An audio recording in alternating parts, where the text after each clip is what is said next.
If you hear me, try to refresh on Twitch because I had some connection issues. I think my USB port, which holds my landline, is a little shaky. Sometimes it may not be plugged in tight enough. Again, thank you for the raid from Mr. Dodgy Chess. I've got another submission from, yes, Arsenal fan maybe. It's just a random message. Arsenal fan, we do have time if you want to submit a game.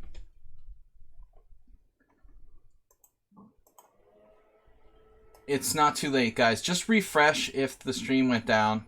I had momentary connection issues. It should be okay moving forward. Minor internet outage, nothing major. Just refresh the stream. Should be up and running.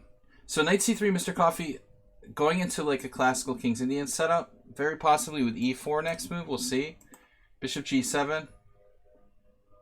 Sharkema, thanks for the sharks. So Mr. Coffee just plays e3.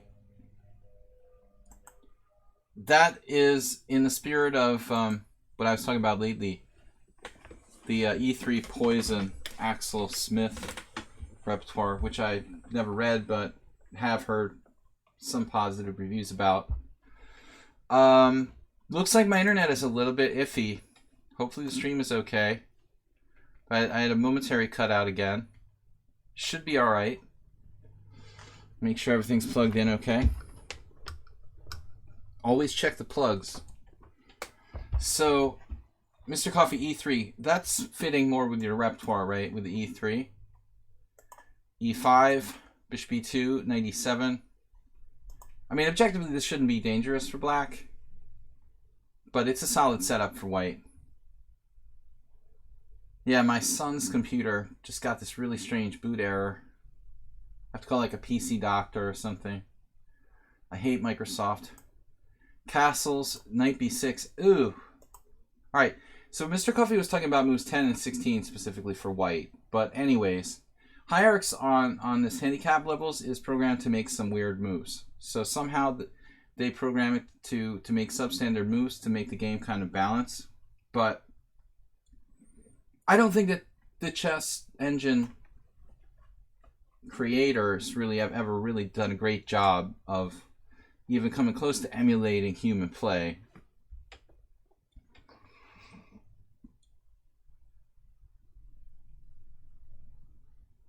Knight b6.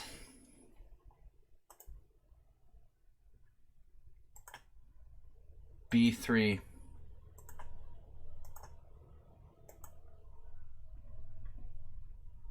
b3 looks solid. I like this. There's going to be a fianchetto here.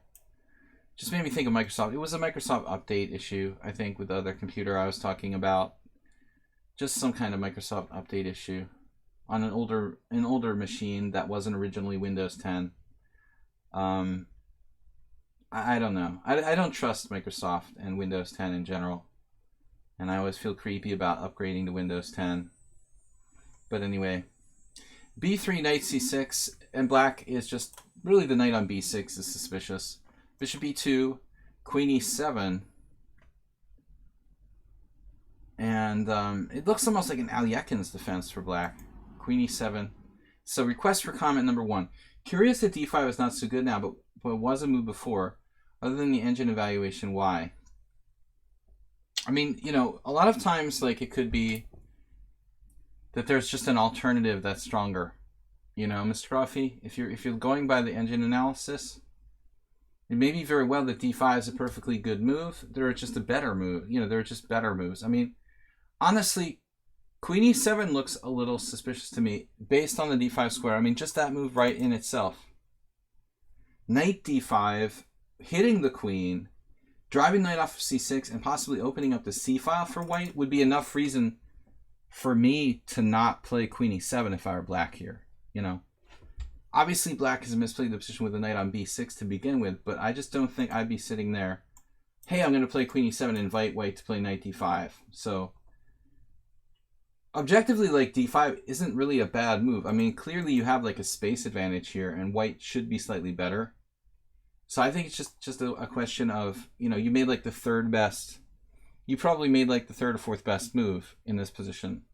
The engine has tactics with like c5, and it has knight d5, which is the move that I would be likely to try. I don't think that d5 is necessarily a bad move. You do define the battle lines though. By playing d5, you close the position to a great deal, a great deal, and you turn it into a race type of position, where black is racing forward with the kingside pawns. You're kind of racing forward with the queenside pawns. I don't know. I'm not sure that you're that well placed for that scenario. So your whole setup is based on kind of maintaining the tension. And I think that here, yeah, I mean, just you're better off trying to maintain the tension, or in fact increase the tension with like c5. Welcome everybody. We've got submissions from Mr. Coffee, Warnocky Jim. It's IVYM, Save a Dog, Astrobait, Uber Driver, Bisonov, and perhaps Arsenal fan. All right, we've got Arsenal fans, so that'll probably be it for today. About 10 submissions. Mr. Coffee, so again, I don't think that d5 is bad, but it releases the tension and closes the game. And then knight b4 looks like a stupid move, with handicapping itself again. The computer. I don't mind queen e2, but it robs you of a knight retreat. If you're playing the classical King's Indian, you would know that like this is, or even just the King's Indian attack, which you should know actually, for being a French player. In King's Indian style positions, the knight coming back to d2, if this f pawn e4, f5 e4 occurs, you want to have your knight come back to d2, not e1. e1 is a little bit more passive. So is there any way to secure a knight square on e4? Not really. Black's playing f5. We just don't have enough space for that. It's not like a true... I mean, yeah, if you played e4, black played f5, you took, he cooperated and took with the bishop, and then you got like dominating. Well, this doesn't work, but just hypothetically, you could get a Petrosian like control of e4, but black would have to help you, essentially play help chess here. Black should take with the pawn very likely to keep good control of e4, I would think, in that scenario. Positional g4. Not in this exact instance, but yes, that's an idea to undermine the center. But anyways, so here, a4. Mr. Coffee, a4 is interesting because you're gaining space, increasing your scope for your rook. But again, I think this is a kind of instance where, that knight on b6 is just not well placed. There are instances where this is a very useful thing. But I think I would encourage that knight to stay where it's at in this position. I think you misplaced your queen slightly. And now where's the knight going to go if it gets attacked? It's going to have to go to like e1. Okay, a4, knight c5, and then bishop d1. And this is a little awkward, clearly. If I were black, I would play a5, like the computer is suggesting here. Secure the knight on c5, and really, yeah. I mean, in fact, maybe you don't have a choice. I mean, you could play rook a3, that's awkward. Yeah, this is awkward. He doesn't play f5. This is very awkward. e4, knight d4. e4 may or may not be a mistake. And then a5 is a good move for black. And then bishop takes c5. So this is a good question. Why the knight here and not trade of black's active pieces for my passive ones?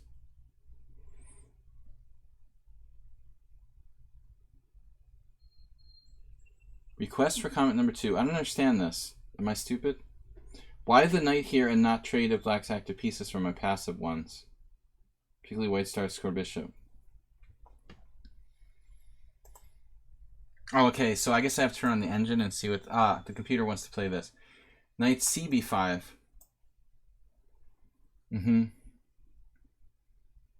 This is actually a kind of classic... It's kind of a classic idea in the King's Indian that's not seen very often. Like sticking a knight on b5 when black plays a5 and d6. It doesn't occur very often. And sometimes it's the other knight, in fact, that can go to b5 and sort of sit there forever. But in this case, this e5 square is quite good for black to play bishop e5, I guess.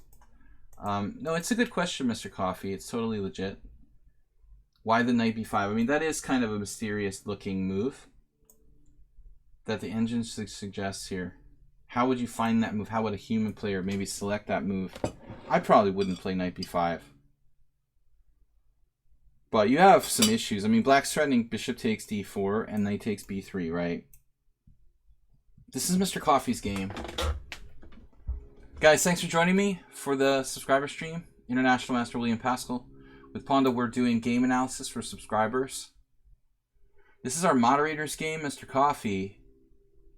And, yeah, I mean, I think you're just looking at a tactical threat here. Bishop takes d4, knight takes b3. But that's defended by the bishop on d1. I can't get used to that. All right, never mind. All right, so I can't get over this Averbach maneuver, bishop d1, bishop c2. It's cool. So there's no threat. I mean, I would just probably, if I were white, not know what to do, bishop c2, you know? If it were my game, I think I would just play like this.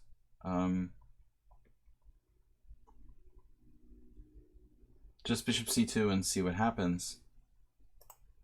I don't like your position that much because you lost a lot of flexibility with the move a4 on the queen side. Dempsey Hooligan, what's up? Thanks for being a subscriber. Mr. Coffee, I think a4, you know, is a move that needs...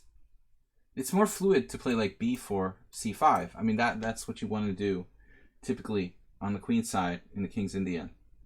When you play a4, you create a huge hole here on b4, and you make your queenside pawns a little bit like sort of inflexible. Why not knight takes f5? Okay, that's another question. Another question altogether. Anyways, why not knight takes f5? Because it's a move, but I would say it's risky in that black isn't castle kingside. He could use the g file to attack here. But who's to say that it's necessarily bad? I'm not sure. You know, maybe it's not so bad. I'm a little bit concerned if black isn't committed to castling kingside. Or even if he is, you know, this actually... To me, it looks like black's all right. He has two good knights. This knight will revolve back here. The dark square bishop's very good. No bad pieces. Not so easy to attack the pawn on f5. I don't think that that's a bad exchange for black, necessarily. Okay, so bishop takes c5. Yeah, it's a concession. Like I was talking to an Arsenal fan earlier. Very strong unopposed dark square bishop here. That piece becomes a monster now. D takes c5. Now Mr. Coffee plays knight takes f5. Now we see the same thing I was talking about. Some possible play for black here. But when it becomes ops-colored bishops, another thing I talked about with Arsenal fan today, the position becomes very dynamic. You have to remember, when it goes to ops-colored bishops, I think material becomes less important, and dynamism, I just got a challenge, but I'm not taking challenges.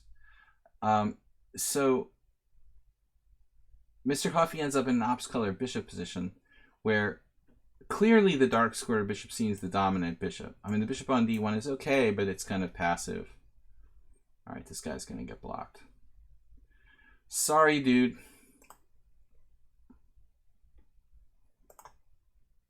All right, back.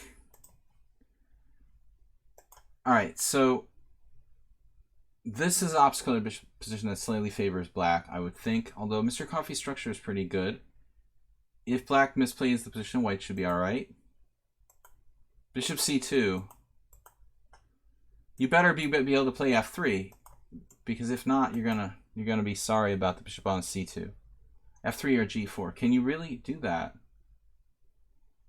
I don't know. This is. I would get my rook off the long diagonal, Mr. Coffee. I think that's. Would it ever make sense to play king h1? Yeah, of course. You know, you definitely could play king h1. Uber driver, I would expect like Morales or one of those Budapest Gambit players to find this, but occasionally you will run into this great idea of the rook transfer on the 6th rank for black. Very, very strong bishop for black. I like black here.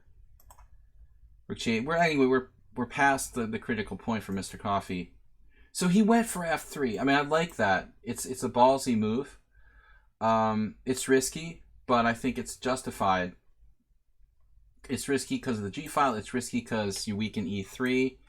But look, he's trying to play actively, and I like that f3 at least breaks up that pawn chain.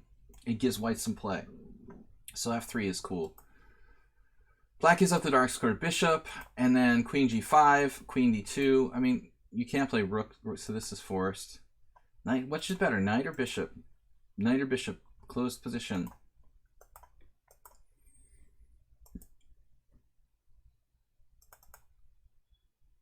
So the pawn structure of Mr. Coffee works out well. And black just lost its mind. King d7, rook f5. White is clearly winning. Okay. Interesting game, Mr. Coffee, and not easy questions to answer about like bishop takes c5. But I think that in both cases your answers are more like, you know, the moves you played weren't necessarily that bad. They just weren't the best moves. Move 11, what's up? I like the way Mr. Coffee went for f3 there. It's anti-positional, but it was a gutsy way to play, and it worked. And as I said, when it's ups-color bishops, you have to be very aggressive necessarily. I like to maintain the tension, yeah, when especially when we're better. All right, let's go on to the next game. So I've got Warnacki. Can't read my own writing in the semi-darkness here. Don't have great lighting. All right. Well, Arsenal and I double subscriber game. Arsenal, I played this a few days ago. Weird positions, but the endgame is interesting. According to Stockfish, a set of almost forced moves for move 41 meant I would draw with black. Any comments on the endgame? Why bishop costs 3 and knight costs 3 if bishop is better? Lana Rada, I told you guys years ago. I have this book somewhere here in my library that's the American Chess Player's Handbook by Staunton. And in the index of that book, there's actually a material breakdown. And in there, Staunton says bishop's worth 3.5 and knights are worth 3. So different people have different opinions about it. I mean, the programmers of the computers tend, Stockfish in particular, acts like bishops are worth clearly more than knights. But the truth is that it's really depending on the position. Knight on d6 is great. Knight on d6 is great, and that kind of, if he had his knight on d6 instead of b6, yeah, black would be. Imagine if the guy had his knight on d6 against Mr. Coffee instead of a knight on b6. It would guard f5. It would guard f7. It would blockade the d pawn. It would have been a whole different position. So, okay, Kaufman. Larry Kaufman's a grandmaster. He got his title by winning the world senior some years ago. He says bishops 3.55, knights 3.25, rooks 3.25. He's been playing around with computers for like 40 years now, so I guess he knows what he's talking about. All right, Warnacki versus our Arsenal fan versus Warnacki, rather. Let's take a look. So the end game was in question. Looks like the end game's all white. Knight and rook is a win. Rook and bishop is a draw. Say what? Wait. What did Arsenal fan just say? Knight and rook is a win. Rook and bishop is a draw. I think that there's factors that determine whether the bishop's better. Like Dempsey Hooligan says, it's about the pawn structure. That's a large factor. I mean, the closed or open nature of the position. In the pawnless endgame, knight and rook is a win versus rook. Wait, what are you talking about? Knight and rook, like what? No pawns? Knight and rook versus rook? That's a draw. Knight and bishop versus rook? It's also a draw. But it's harder to draw. I guess that's what you're talking about. Knight and rook against rook is a fairly easy draw. Knight and bishop versus rook is kind of hard. But I'm not sure that's what Arsenal meant. Okay, it's anyway. We're gonna focus on the endgame here. D5. Someone mentioned this. No, against knight C3, it's a move. Right, knight C3, D5. Blobix, what's up? Oh God, Joe Shipman. Don't mention him. Sometimes he like does Facebook posts on. He's not on my Facebook friends, but he does these irritating Facebook posts on some of my Facebook friends' timelines. Kind of a weird guy. The son of international master Walter Shipman. Knight F3, D5, E5. Alright. E6 is a very bad move by black, blocking in the bishop on C8. That's not good and not necessary here. Yeah, I like C5 here. Speaking of Uber driver and how I like to maintain attention, I like C5. That's got to be the best move. Svidler versus Chernyshov. I mean, this should be like a good position for both sides. Totally normal. C3. Svidler took here. Maybe that is a good move. Let's see what the engine says. Interesting. It's like Russian Championship 2003. No, I don't know. Interesting. Maybe C5 is too aggressive. Interesting question. All right. But E5, E6 is bad. It's just bad. You're just blocking in and you're losing a lot of flexibility. Bishop G5. Knight and rook versus rook is a win a third of the time from random position. What? It's only a win if you're like betting Walter Brown like cash money that he can't beat you. That's probably the only time rook and knight versus rook is a win. I mean, obviously there might be exceptional positions that are a win. Interesting statistic from Merle Dixon. Morphy versus Judge Meek. I mean, okay, there's positions where black's in like, or one side's in a mating net or something, you know, but it's not that common with rook and knight versus rook. Bishop G5, F6. Kind of forced. And then bishop takes. And this is, you see, this is questionable. Because this is White's dark square bishop that's kind of a bad bishop due to the pawn on d4, and that's a good bishop. I mean, this is a simplified way of looking at the game to some degree, but I think that black ought to just take with a knight here. Despite the pin, maybe we'll just live with it. Let's see if the engine agrees with me. Yeah. It's hard to define. You know, speaking of Walter Brown, another move Walter Brown would play is h4 here. He did this against me in a King's Indian, I'll never forget. A Gligorich King's Indian. Walter just played h4. It was like bishop on g5, bishop on f6, same thing. In a classical King's Indian, I don't remember if he was castled or what, but same thing. A very strong move, playing h4. Excellent move here. Arsenal fan.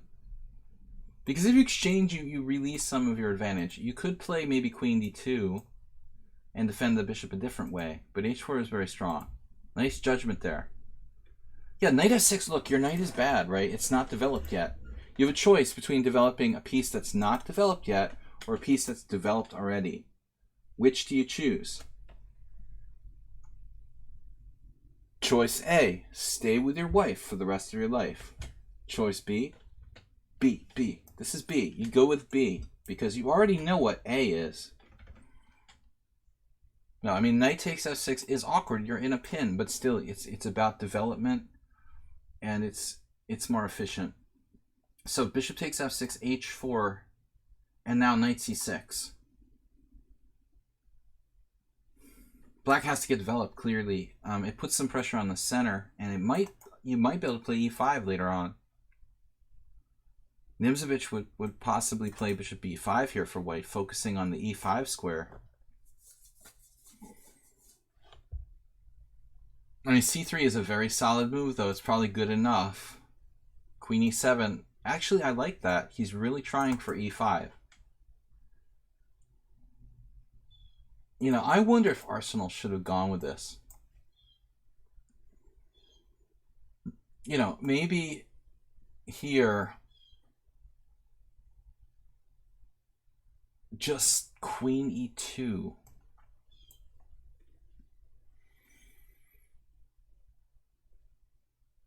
Making sure there's no tactics and tricks. This piece takes out the knight on c6. We're trying to stop e5. It's a battle. I think this is a battle for e5 from both sides. I'm just wondering, is c3 a little too slow and not aggressive enough? Anyway, we're not keep asking me particularly to look at the endgame. So bishop g5, hg5, e5. Unfortunately allows this tactic with bishop takes g6 check. But we're going to take a look at the endgame. That's why we're here. So both sides made some mistakes. Arsenal probably played too fast. Queen takes g5, king c2. And then bishop g4. I mean, black needs to get the king castle queen side.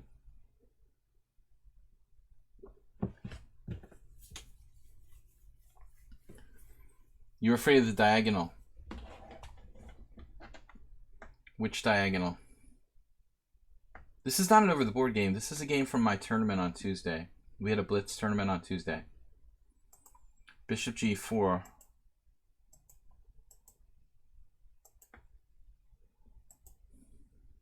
So now there's this question. I mean, Arsenal is going to presumably take with the king on d3. That happens later in the game, but is this what you're telling me? You're going to be playing this? It's a little liberal. I think the black could probably just play like rook f8, rook f7, and castle queen side. Maybe not, but looks reasonable to me. Bishop d3 instead of c3. Mozart. That's what the computer said. No, computer didn't say anything in that position. Just bishop d3 instead of c3. That's also a good developing move. Nothing wrong with that. I mean, that's a very natural square for the bishop to go to. My only concern is that black should be never allowed to play e5. He got it in. Maybe not under the best conditions, but he got it in. And this is, you know, it shouldn't have happened, basically. I was wondering, I guess queen e1 check doesn't do a lot. I mean, clearly Arsenal fan has messed this up.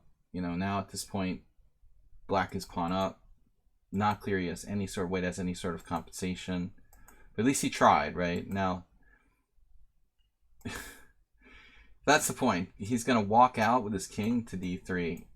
I mean, this is a little hard to believe, right? Even if you played, I guess, king d7, queen e6 check.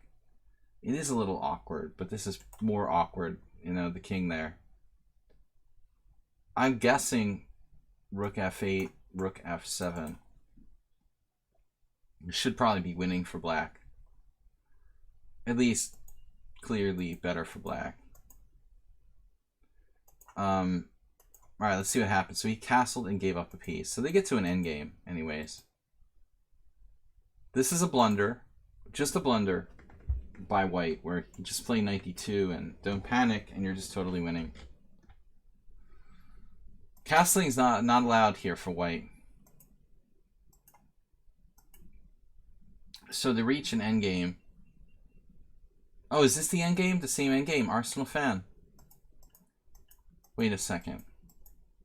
This is not the endgame with the crazy endgame with the queen versus rook, knight, and 3 pawns, right? This is a different kind of endgame. Okay. Arsenal fans getting a lot of interesting endgames lately. There goes the h pawn. All right. Do we have time for this? I think that the important thing in any position is getting all the pieces in the game. So coordinating what you've got left. Wait, it has 2 pawns, a rook, and the knight and the king. Not a lot of pawns left.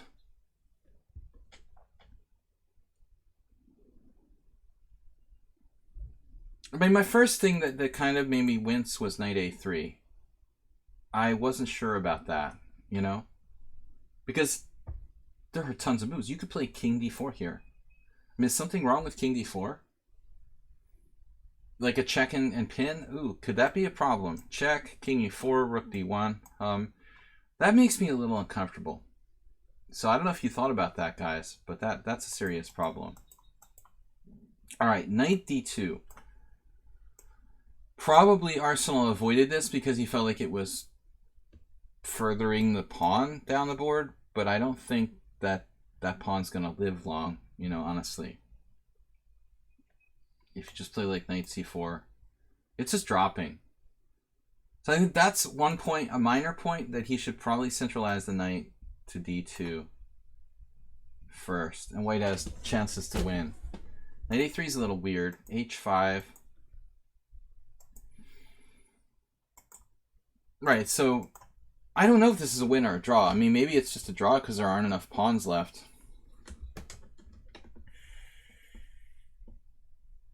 I wouldn't want to play Magnus Carlsen here. If I wouldn't want to be black against Magnus Carlsen, because it's basically going to be like 4 pawns and a rook against, you know, knight and 2 pawns and a rook. If there's any possible way to win this, I mean, it's white that's going to win it. Unless black, you know, unless white makes some sort of crazy blunder, lets the h pawn just go free. So what happens if you just keep pushing the pawn? h4. There's a line here. And white just like lost a move, right? Rook h1. I'm not sure h3 is necessarily the best move. I don't know. This is a variation. King d4, rook h4. I guess looks very promising for white, but difficult to say this is necessarily a win. Not a lot of pawns left. I mean, I would imagine that it's likely that these pawns drop. But if you could win one of the pawns on the other side, in exchange, it would probably be a fairly easy draw. You'd rather leave white with a rook pawn. That's usually the worst pawn. There's no way white's going to allow that pawn to queen. I don't think that black has any winning chances. It's just a matter of trying to draw. So here, rook takes e4 check. I mean, rook takes e4, rook takes e4. What do you guys think? Should black even trade rooks? Wouldn't you play like rook h8 and try to keep it complicated? I think that's probably the best, to play this and force white to defend, like rook e2, h3, rook h2, to at least buy some time for black. I have no clue if this is a win or a draw. What do you guys think? Just play rook takes e4, yeah. I mean, there's no danger of losing. I agree, Mozart. But I don't know if it's a win or not. You know, I mean, that's a pretty complicated question. It's a tricky position. White's going to get out of position in order... White's going to have to get way out of position in order to win that pawn on h3. All black has to do is, like, trade off 2 pawns. I don't know. Maybe it's a win, but it would require insanely good technique by white. I really don't know. Close. But not taking the pawn was a major hesitation. c6, knight. This is good, though. This shows coordination for white. Now you can certainly take the pawn. He's afraid to take the pawn. I mean, is there chances to draw this for real, maybe? Let's see. King, let's see. I mean, what's the evaluation here? King d6. Maybe it really is a draw. King f4. King d5. Yeah, the odds are this is probably a draw. The king gets very, very active very fast here. So actually, I mean, white should have taken the pawn like Mozart said way back when. At first chance. King d4. Now take the pawn. But objectively, maybe this is a draw. I mean, rook, even this. Rook take, king takes. h3. I don't know if we want to do that or not. King d7. Probably it's a draw anyway. Just because The king will just maraud very, very actively for black. I guess it is a draw. There's a lot to it, though.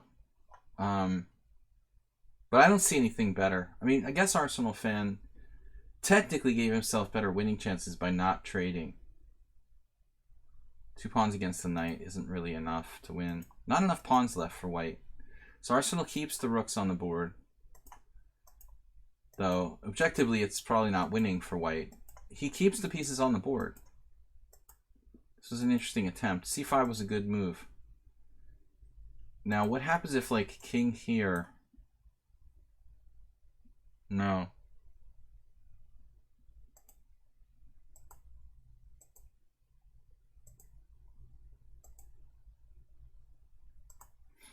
All black wants to do is trade pawns off. It's not that easy to do, though. What happens if you push the pawn? Like e3. Pass pawns must be pushed, right?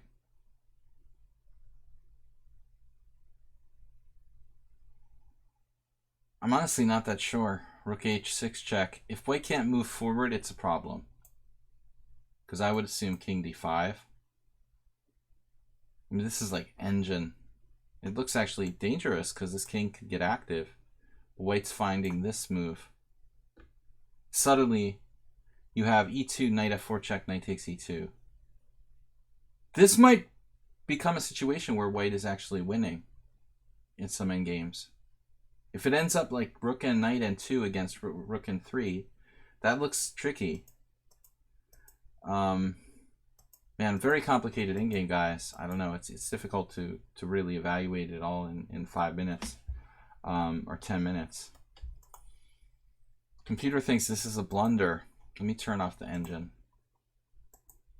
Yeah, I don't like this though. I mean, why do you want to create a hole here for the white king? I mean, that knight can blockade on e1. b4 check is just a bad move. You don't want to give white that hole, and Arsenal played too passively. Because you can just blockade with knight e1, I think you just go up with the king and you take everything. So Arsenal here hesitating. Fixing the pawns now. And then this is not a good idea. I mean, it's funny because Arsenal fan earlier didn't trade rooks. He didn't play rook takes e4, and suddenly now he's allowing a trade of rooks. Which is a mistake, probably.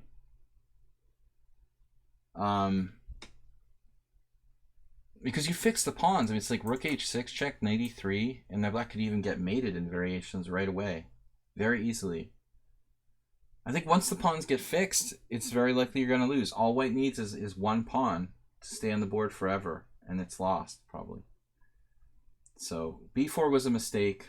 But here, Arsenal makes a huge mistake, allowing a trade of rooks. I mean, let's see how this works, though. Some sort of tactical tricks with, like, c4, I'm guessing. Is that the magic move? You can't stop all the pawns. Because this creates another outside pass pawn.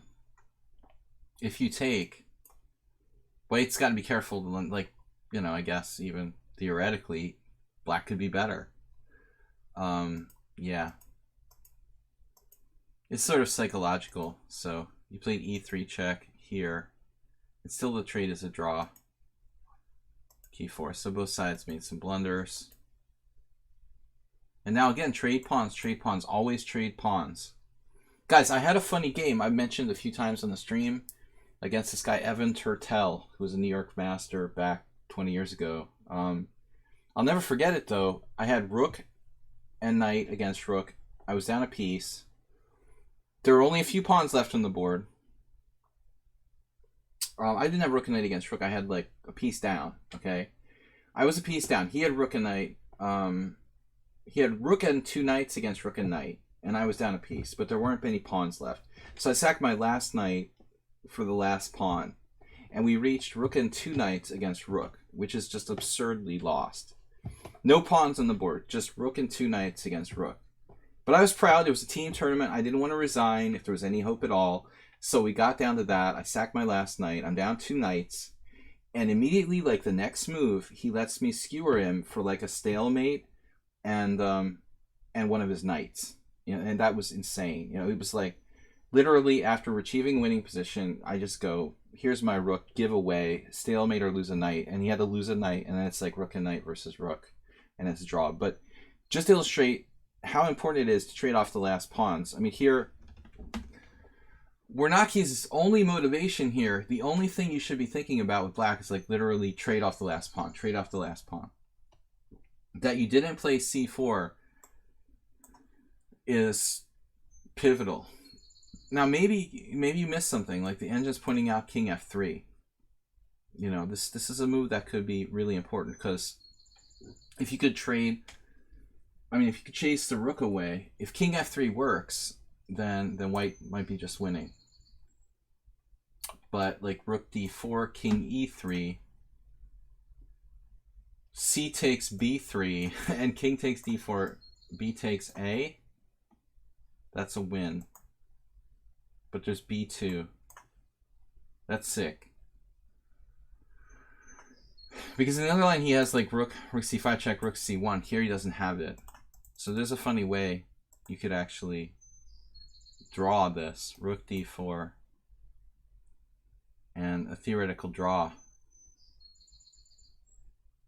Yeah, this is a draw, I guess. King e3, c takes b3. Well, no. What am I talking about? Okay, you take back here. A takes b3. Wait, it's not a draw. Okay, we're still losing. Never mind. There is this move. Wait a sec. Oh, this is crazy. This is crazy. No, there's ways to win this, right? Even knight e2. Apparently not clear. Huh. Anyway, the moral of the story is trade the pawns when you're down a piece. Just trade as many pawns as you can. Who's not a native of Massachusetts?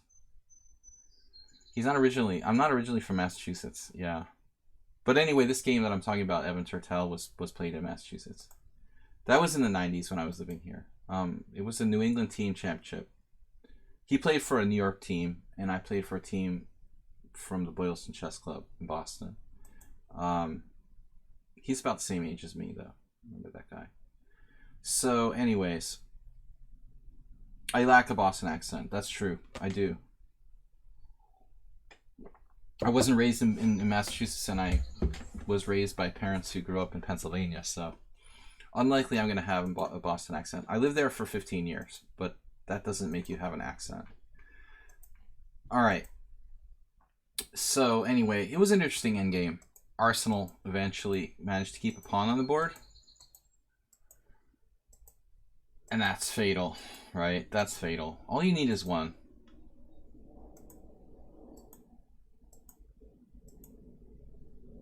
I mean, you could take there with a rook, right?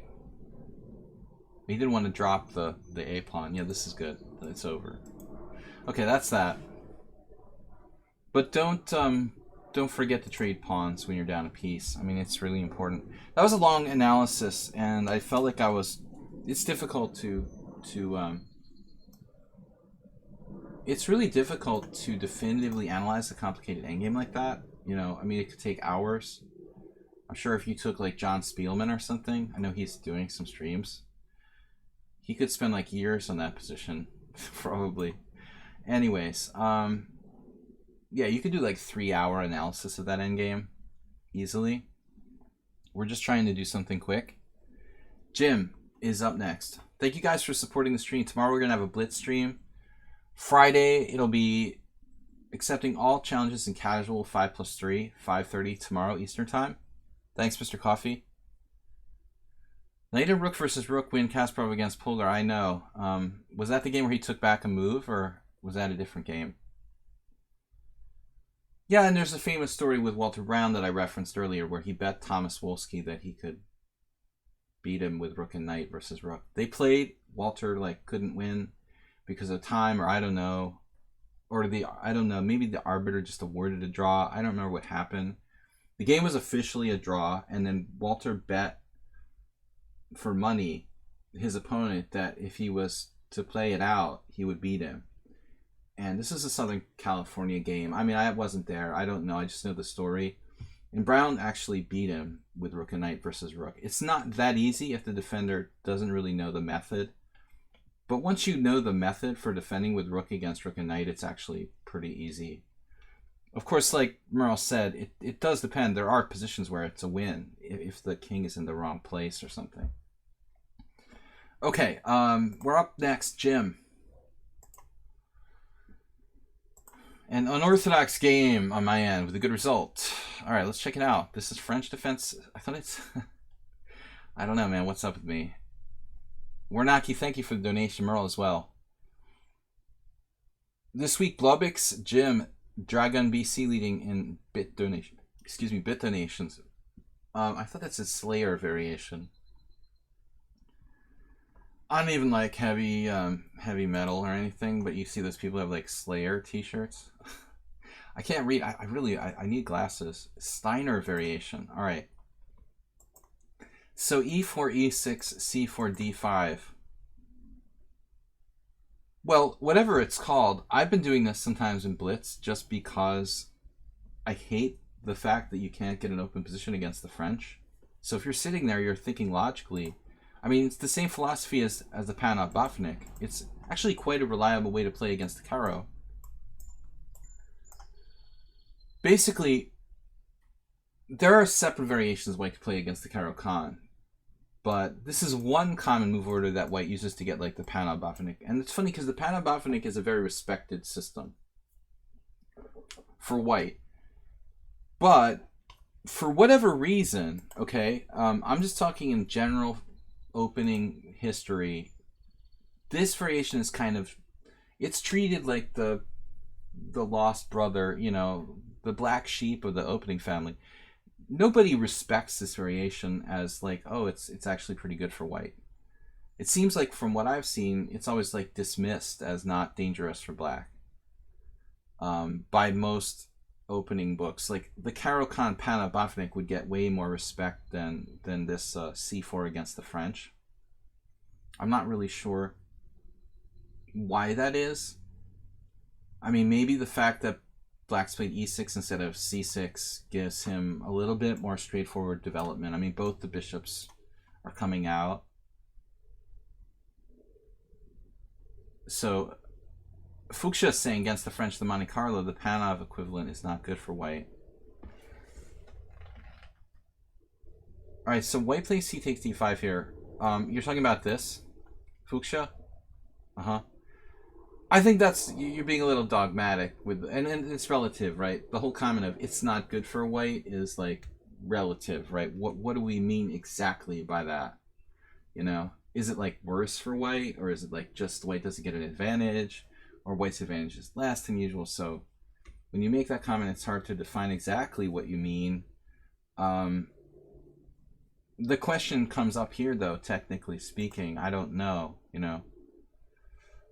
I mean, I know one thing that's not good for white, right? Like when you play e4, e6, and you play like d4 and d5 and e takes d5. It's given Mr. Coffee fits, but the exchange variation really shouldn't be dangerous. It really shouldn't be dangerous, I would think. Yet people still play it. Definitely not promising for white. Where's Someone Unsound?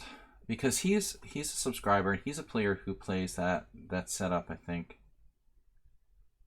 against the French. All right, let's see here.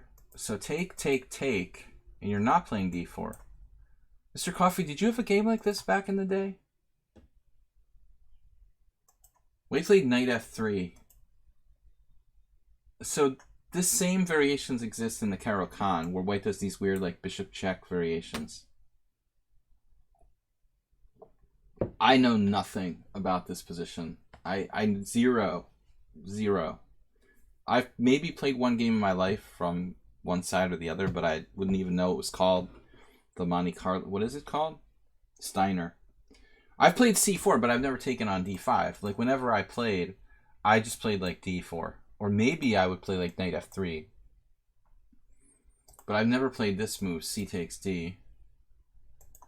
Knight f6, and yeah, so the critical test is like bishop e5 check.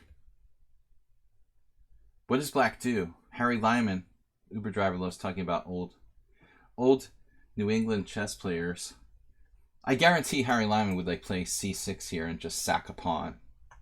Like d takes c6. If he could, he would like just keep giving material. I mean, this would probably be like, you know, a typical Harry Lyman blitz game. Knight takes c6. Just sack the pawn forever. You know, no fear. But I mean, I suppose that what's generally going to happen is black interposes a piece like a Scandinavian here with the bishop or the knight on d7. Arsenal fan mentions even b takes c6. Yeah, that's even possible. Looks like. But now it's just stupid for white. I mean, I think this situation is, yeah, not testing. You're just letting black take back with the piece on d5 pretty much without a fight. So white, you know, Jim doesn't have any opening advantage. That doesn't mean that it can't be misplayed by black. But as Fuchsia said, you know, it's not good for white. Not good means black equalizes, I guess. Still, I don't think it's that easy. Bishop e6 makes me uneasy for some reason. It looks unnatural.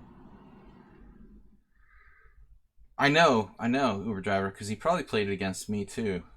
He used to play that, yeah.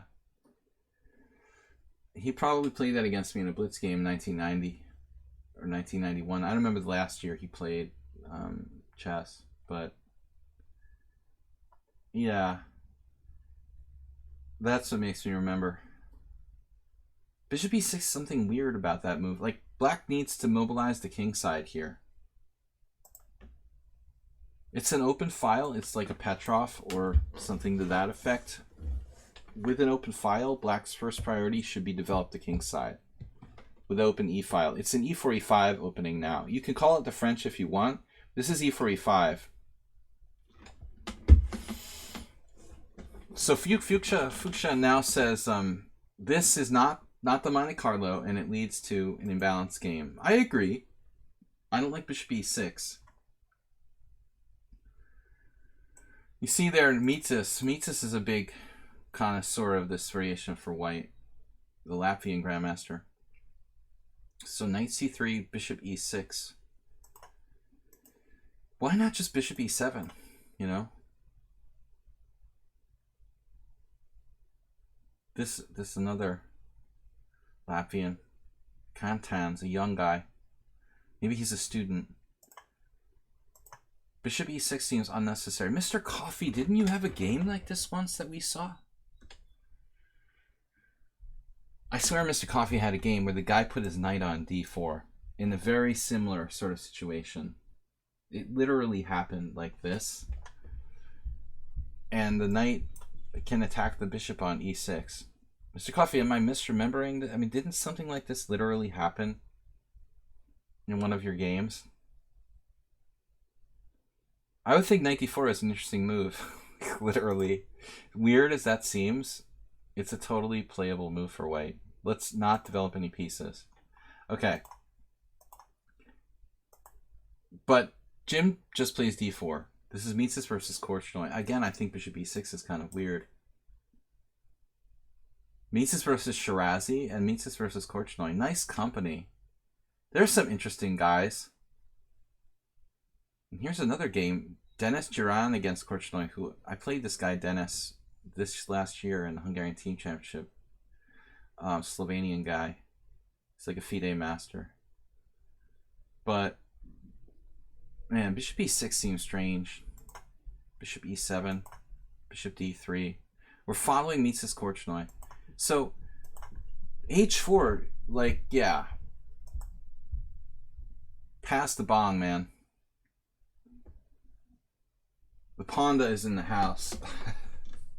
I mean, I could see playing h4 in some situations, but this is like... Your king is in the center of the board in an e4, e5 opening. h4. h4. Give me a Y, give me an E, give me an F. Yeah! Why does that one always come up? I hate that one. Alright. I guess I hate cheerleaders. I don't know what's wrong with me. That's just irritating. Let's try another one. Yes. H4. Sound. I mean, this is the kind of move you could play if you're planning on castling queenside or Nah, that's just really coffee house, Jim. He has cheapos. He's playing for cheapos. The bishop takes h7 check. It doesn't work though, because black always has like bishop f5. If you try to do like bishop h7, king h7, knight g5 check, king g8, queen h5, bishop f5, just refutes the whole thing. So there is no bishop takes h7. This is just coffee house chess. Knight c6, knight g5, no respect. I mean, I wouldn't mind it if it was a Petrov. Actually, if Jim had a pawn on c2,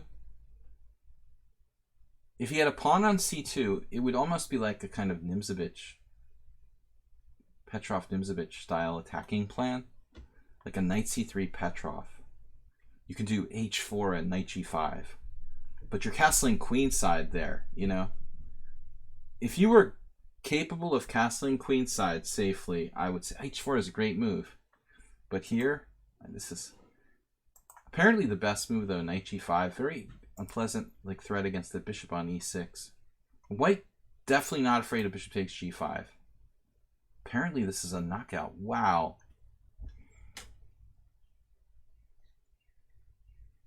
That's devastating. God. I don't think I've ever seen that happen. Bishop takes h7 check, resigns. Wow. That is crazy. That literally would happen. You're planning on putting your king on f1 then. I mean, that's the only option. That's not that ridiculous. If it's a blitz game, it's fine. But I would never do this in a tournament game. So, Pop Tamash is a solid player. You know, he knows not to take on g5. Plays this uber solid move. Knight f6. Very sensible decision. Knight e6, fe6. So the weaknesses are okay because black has a good bishop. His knights are controlling the center. And Jim's development's a little bit like, okay, where's your development? Where's your king? Bishop e3, that's unnecessary evil. King h8, very sensible play by black. And then you gotta love it. Jim's getting kind of crazy lately. He reminds me of, I still have a conspiracy theory about Jim and Morales. I think they're related. Bronyism, very popular here. Rook h3. Well, obviously, I mean, if you look at the way that black plays, you know, he's a pretty classical style player.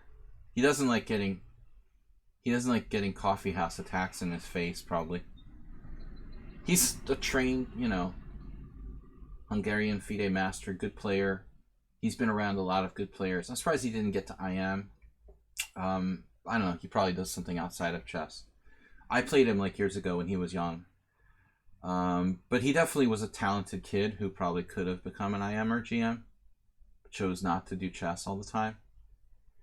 Rook h3. This is just materialistic. Damn. What happens if bishop takes h7 in this position? Am I missing something? Yeah, I mean, knight d4 looks wrong because what are you trading? You're trading like your healthy pawn that defends your king on h7 for this like Isolani on d4. I think he just got bored and he wanted to clarify the game. So he takes a slightly worse endgame.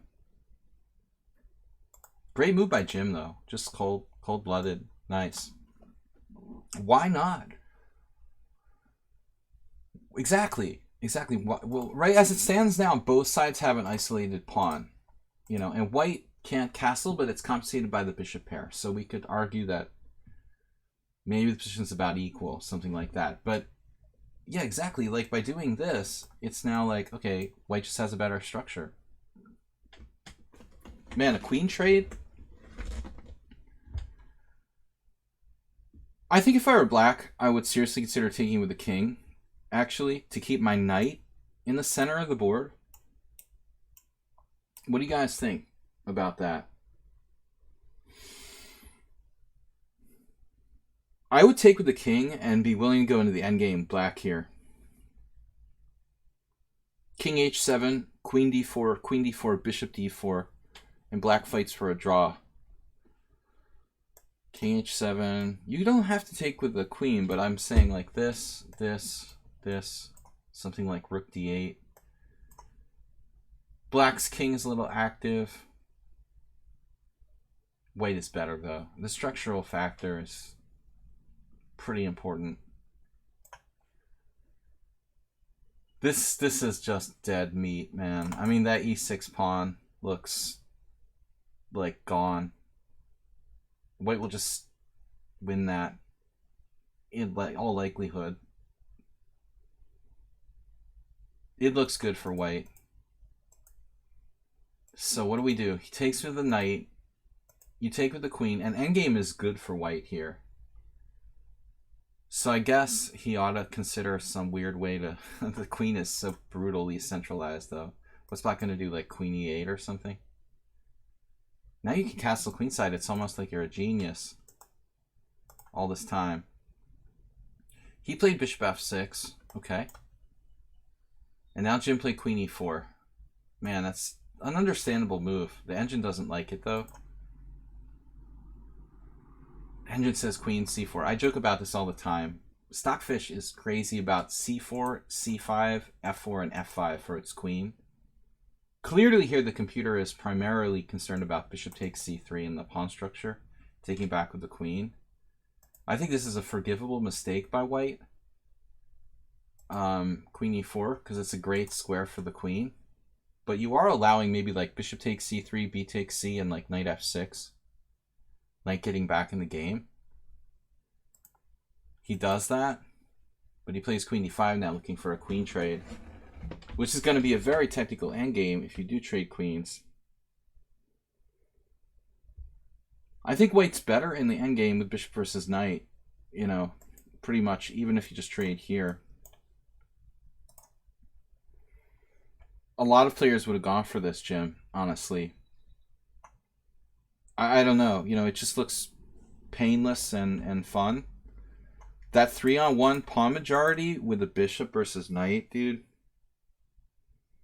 Bobby Fischer is, like, going to win this with white. You know, I mean, I gotta say I would have played queen takes queen, probably. No, I mean, the bishop's just going to sit on d4. We're going to have threats against g7, h4, h5, h6. The queenside pawns are slower than the kingside pawns. I mean, maybe black could play like b6, c5 and try to... The bishop's stronger than the knight here. This is good for white. But, alright. You don't trade queens. Remember, your king's in the center of the board, man. You know? His king is on h8 and your king's in the center of the board. I think that was a very risky decision. If your king could get to g1 guaranteed, then, you know, probably you're okay.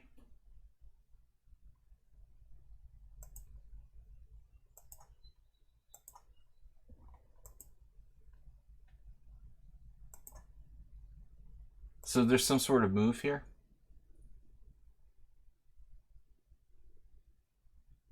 Computer says this is good for white, but I don't see it. Some crazy move. Well, like just bishop d4 or something?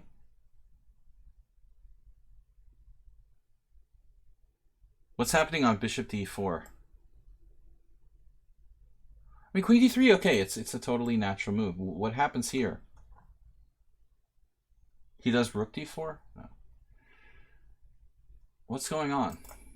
This is good for white. It's not the best move according to the engine, though. I don't see it, you know. I don't see the win for white here. The computer says it's +3.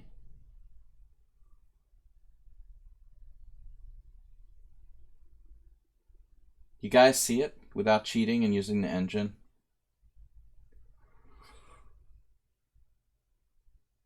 Queen takes d3, rook d3. I would play bishop d4. So let's cheat and see what it says. I don't see it. Bishop c5. Oh, it's that easy. You allow a check on d2, which, yeah, so it's not true. It doesn't even win, man. Computer is wrong. Yeah. So this analysis is all wrong. Bishop c5, queen d2 check, king f1. Why is the engine misevaluating this position? Man, my move was best, it looks like. Bishop d4. Just better for white with no risk. Yeah, I don't get it. Why Stockfish can't analyze this position right, but this is safe and better for white. Though not even necessarily winning. Jim played rook c1. I mean, okay, rook c1 doesn't look that bad. It's not a great move, though. It doesn't, you know, the problem with rook c1, it doesn't do anything for white. You want moves that are offensive and defensive at the same time. Bishop d4 attacks and defends. Rook c1 just defends. Doesn't further white.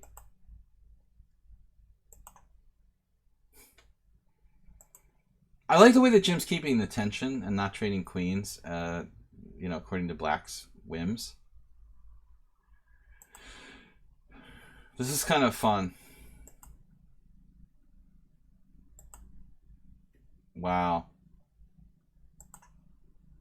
It was a fun game, and white retains an advantage.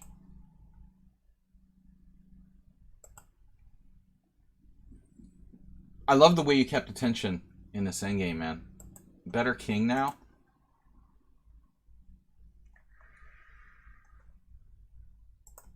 Okay, I'm not looking ahead to see what happens. White is better with the king. Structurally, white has two advantages: centralized king and some threats against the opponent's king.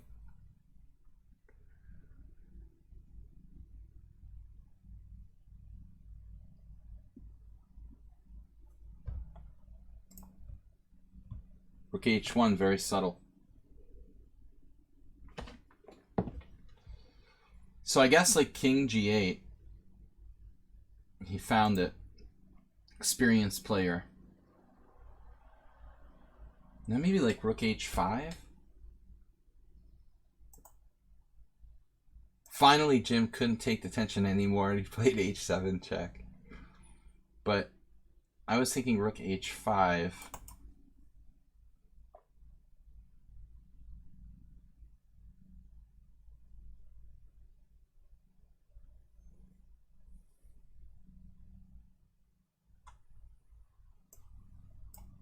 What do you guys think? White's still got chances here to win.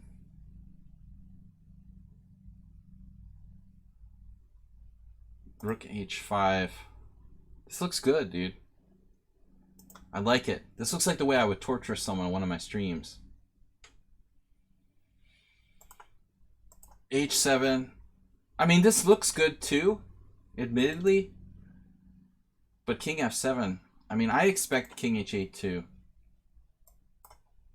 Because now you're tied down to h7. Very tactical solution, king f7. It looks passive to play king h8, but think about it. Now white's rook will be tied down to h7 forever, while the black rooks can get active. Honestly, I think that's a good move. King f7 apparently also playable. Man. Blockade the pawn. He didn't blockade the pawn. This is an epic game. Yeah, I don't like f4, Jim.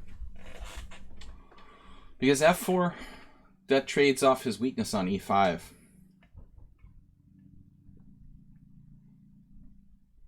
You don't think white had to take the knight back immediately. Rook h1 looks strong.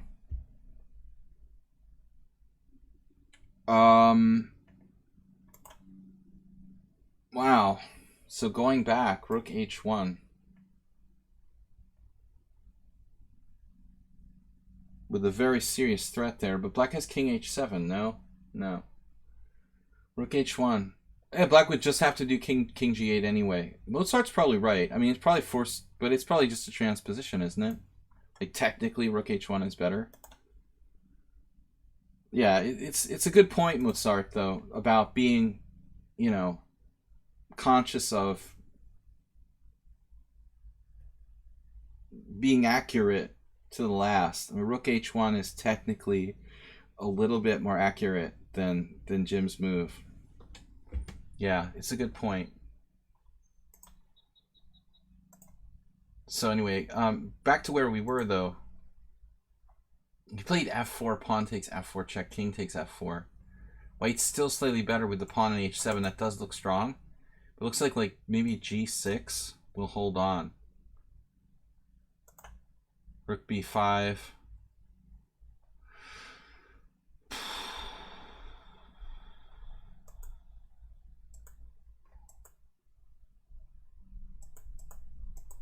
And white's still better. What's going on here?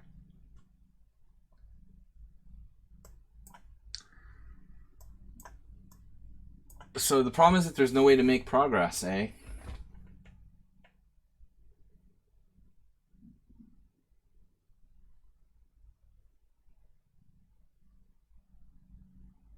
Man, would Magnus Carlsen win this somehow?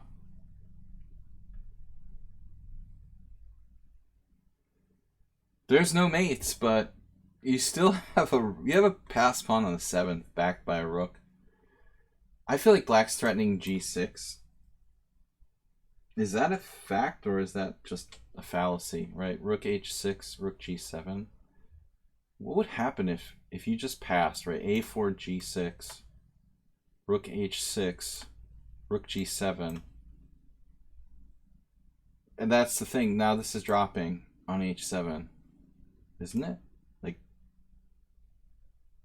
g3, rook h7, rook g6 check, rook g6, rook h7. Man. And black has to be very, very careful not to lose in this kind of endgame. I don't think it's that easy, you know, and that's maybe not black's best, but it would be easy to go into that, let's say. Black needs to just kind of sit and wait with king f7. Hard to do that. So Jim took it easy, gave him a draw here. What's the actual game, though, dude? This was the actual game? What? No, we stopped. When did you agree to a draw? Jim, when did the position become a draw?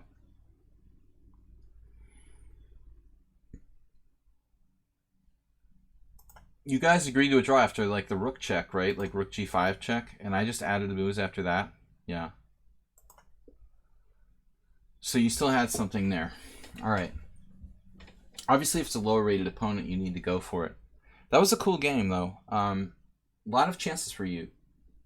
A lot of chances where you could just simply trade queens and be better in the endgame. I think that's something you need to think about. All right. IVYM submitted a game, guys. Thanks, everybody, for supporting the stream. Don't forget, we have streams Friday and Sunday. And as I said in my message to everybody who's a subscriber for the Thursday night stream, I sent a message on Twitch. I will not be here Monday through Thursday next week. I have important family business. So we will not be doing a stream Monday, Tuesday, and Wednesday. Sorry, Monday, Tuesday, and Thursday of next week. Sad, but true. Next week will be a short week, only Friday and Sunday streams. I apologize in advance. Okay. So that is it. It is sad and that's unfortunate, but that's important stuff I've got to do. So we will not be at home for those days. IVYM is up next. Hey, here's a game for analysis. All right, so this is from... Looks like it's been analyzed by the computer. IVYM is white. Oh, is the game in there already? All right, this is already in there. That's it. I can just click on it. All right, cool. I'm smart, very smart. Thanks, Ianji. So, Jim, don't let me forget I have a lesson after the stream. You guys, sometimes I have to ask to remind you. Every few weeks I have a lesson after the stream on Thursdays. I usually ask Jim to remind me. I ask you guys to remind me. I have a lesson. Don't let me forget. We need to stop promptly at 8 o'clock tonight. Okay. IBYM, we got the game up. He's white. E4, C5, knight F3, D6, the Arsenal fan variation, C3. First time, I noticed this line was probably like Caruana started playing it years ago when he was young. When Fabiano first came on the scene, he was a prodigy. I remember I was teaching this kid. We're talking like, it must have been like 1999. And I was teaching this little kid who was like 6 years old. And he was playing in scholastic tournaments. And they were going to like the nationals with his dad. And his dad would follow all the prodigies. And the big sensation was Fabiano. I mean, I don't remember how old Fabiano was in 1999. In around there, maybe 1998. I remember the first time he beat a GM. And then he got to like master level and he was 2300, 2400.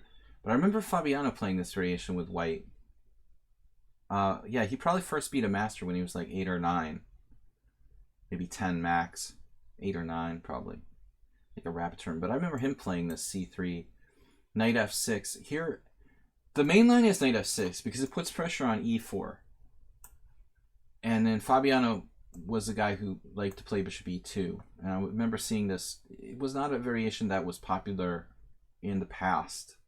Only since the 90s have I really seen this crop up. And I don't think it's a big deal, but it became kind of easy to play and sort of popular. It's not really a gambit because black just takes his pawn and loses a piece, of course, to Queen A4 check. But there are gambits subsequently. Like if you play Knight C6 and white, I guess, castles here, there are people who will like sack this pawn and stuff. I don't know. They're different kind of gambits. Okay, I guess technically D4. My bad. So if Knight E4, D5 again wins a piece. The variation in question is actually discussed by Andrew Soltis. I think there are some older games. Soltis talks about a game from the 80s in this position. It's CD4, CD4, Knight E4, D5, Queen A5 check. So this has been around for a while. There was a game that Soltis mentions. It's Suba playing black against Julian Hodgson. Hodgson, English Grandmaster, not active anymore, who was famed for playing kind of crazy openings and being a pretty wild player. But knight takes e4, d5, queen a5 check. So this variation, there is a game. Gildardo played against Hodgson in 2000. Gildardo, do you think that was a good idea? I know Gildardo, he's a good guy. Colombian GM. We've played several times, but I wonder if Gildardo realized that Hodgson played this variation with white in like the 80s when he played it with white against Hodgson in 2000. Do you think that was a good idea for white? Probably not. Not the greatest idea. But anyways, this all is kind of tricky and stuff. I like bishop d7 and I like knight on bd7, like these two moves. But anyway, it's all really not related to the game question. IVYM played knight c6 here, and I think that we've got a problem because you allow white to achieve the ultimate center with this move. White is better. It's a very common mistake to play knight c6 too early in the Sicilian against c3. I think that any kind of variations with knight c6 in the c3 Sicilian are trickier than others for black. But this particular position, you're making what looks like a totally reasonable move. You're developing the knight toward the center after playing c5. But guess what? It's a bad position already for black after d4. It doesn't seem fair, but it is. Because d6 was kind of a waste of time. I mean, we're going to get... White's going to have a strong center. Maybe d5 will push and drive the knight away, gaining space. It's just already a bad game. So you got to be very careful what you do here. Already, this is an extremely unpleasant position for black. And, wow, Garry Kasparov, a random player from 1993. So that has to be a simultan.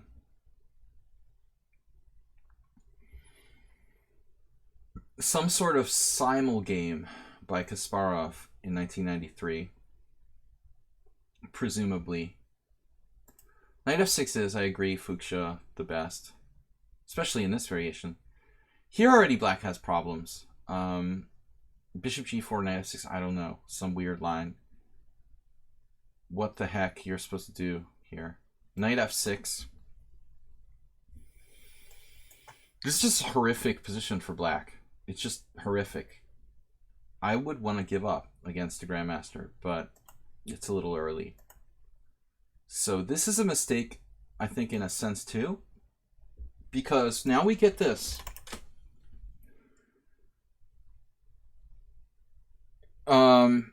The knight now has a really good square on c3, and one of the biggest disadvantages of c3, and Fuchsia is like an expert on anything with c3. She loves that. When you play against the c3 Sicilian, you have to, with black, you have to look at the position and realize that the only really big disadvantage of the move c3 is the fact that white cannot place their knight on c3. White has to choose some kind of alternate development for the knight that is outside with knight a3 or knight d2, which is like a suboptimal square. So when IYM here plays c takes d4, this is giving white everything. Now, he has the ultimate center, and he has a good square for the knight at c3. It's just the optimal position, knight c3. Now, the best is g6, presumably. And black did choose to do that. That's good. I think I've probably played h3 in this position when I've had it in blitz. Don't ask me how I've ever had this position. I'm pretty sure that I have somehow achieved this position, probably from other openings. h3 is just good. Taking away bishop g4 and black's ability to really influence the center. Delgado. So this move looks like it could be a mistake because of knight takes e4 immediately.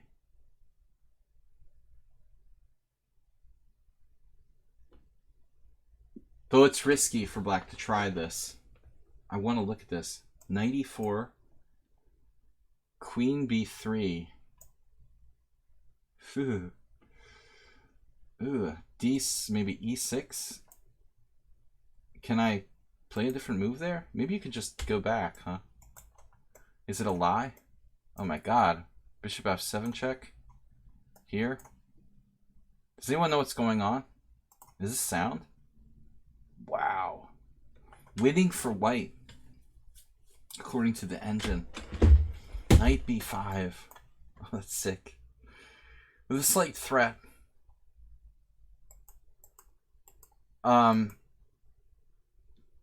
Apparently this is interesting, like e6, 94, d5. Consequences are not that clear. It's a little like a Pirtz. But the business-like way for white to play is h3 here. And bishop c4 is a little provocative. Black just played bishop g7. Now again, h3. You can also play bishop b3. Because now knight takes e4, it's becoming more and more legitimate every move. He plays h3. Can you get away with this? I mean, how bad is this for black? See? I think we discovered a novelty. People are afraid to take chances, but look, the Pomniachi even lost when he was young. 4 games and, 7 games, white scorers were dominating. But nobody played knight takes e4. I mean, any Pirtz player is going to consider this move. Bishop f7? Okay, fine. King f7, knight e4. Is this that clear after something like h6?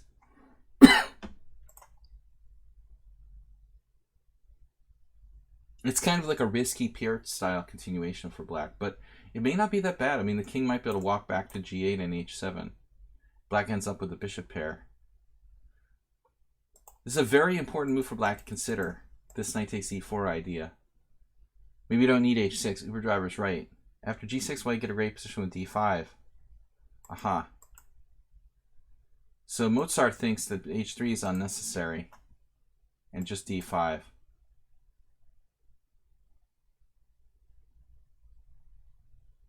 Well, again, great positions are relative. White's better. Like, I would never dispute that, you know. I think that knight b8 probably is right. And then we'll just play this position. I agree, Mozart, that white is better. You could even play h3 now. There's great and there's like super great, you know. It's good for white. White is better here. I mean, there's no question. Is there any other move for black? Knight a5, but that looks dubious. Krivoborodov. I played that guy. Let's see. But, you know, it's nice to play h3. Because you feel like you've got everything. You keep the pawn tension. You've got every option available. Just that this move is the critical question. And now queen b3 can be met by castles. No, it can't. Can it? No. What do we do on queen b3? Again, e6. Knight a5. Oh my god. Smith-Murrah. Apparently this is okay for black. So it's a good question, you know. Knight e4 might be the best move for black. That's really messed up. Check it out. I mean, nobody played that in 7 games. You know, you play a position like this with black, and you know you made a mistake in the opening. You get a chance to play knight takes e4 and equalize the center. It's sort of striking to me that nobody did that. None of these guys had the guts to play knight takes e4 in this position. Knight a5. All right, let's see what happens. So h3, and he does it. Knight takes e4. This is the game? Nice. Wow. I mean, dude, that's tremendous that you found it, because I wasn't looking ahead. I don't like to do that, you know. I don't like spoilers. So I don't look ahead to see what the actual continuation of the game is. IVYM did knight e4. Tremendous. I mean, that is tremendous, like thinking, you know, and finding the critical continuation. Yeah, the lichess database is small, of course. Like, they're likely, exactly. I mean, it was probably played in a game, possibly. Though, the statistical point is 7 games and nobody played knight takes e4 among masters. That's striking. Probably the best move, you know. d5, and this equalizes. Just totally equalizes. And this actually could even, I'm surprised it doesn't, it does more than equalize. We're winning a pawn now. Wow. So, the computer prefers bishop takes f7. Wow. So we're actually just losing a pawn. This is more than equalizes. Now the knight on c6 is like brilliant. Bishop e2 instead of bishop c4. As I said, he also could have considered bishop b3. Because if bishop g4, then you play bishop e3. I like this for white as well. There's a Godena game there, and he's the guy who plays c3 Sicilian. He actually won this position with castles. Bishop b3 is a sensible move. I think that's the solid continuation. Alright, so h3, knight e4, excellent move. Knight e4, d5, and now the engine says knight c3 is the best. But I think that this is solid floor. Happy with black here. d5, knight e5. This is just a nice position. 2 bishops. White still has to get his pawn back with like queen a4 check. Awkward. Man, this is such a solid position. What do you think, Arsenal fan? 2 bishops. It's like a Benoni. All this is unnecessary. The bishop always ends up on the b1 h7 diagonal anyway. Nice position for black here. No. No matter what happened, he was in good shape. Great job by Ivy to find that continuation. No one had the guts to play before. Wins a pawn. Now white's groveling for a draw here.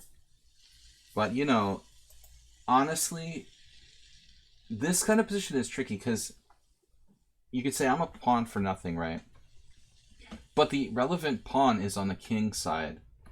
If it was on the queen side, it would be a larger advantage, I think. It's hard to execute the win when your pawn majority's on the king side in this type of endgame. He might have played bishop h6 and delayed winning the pawn back.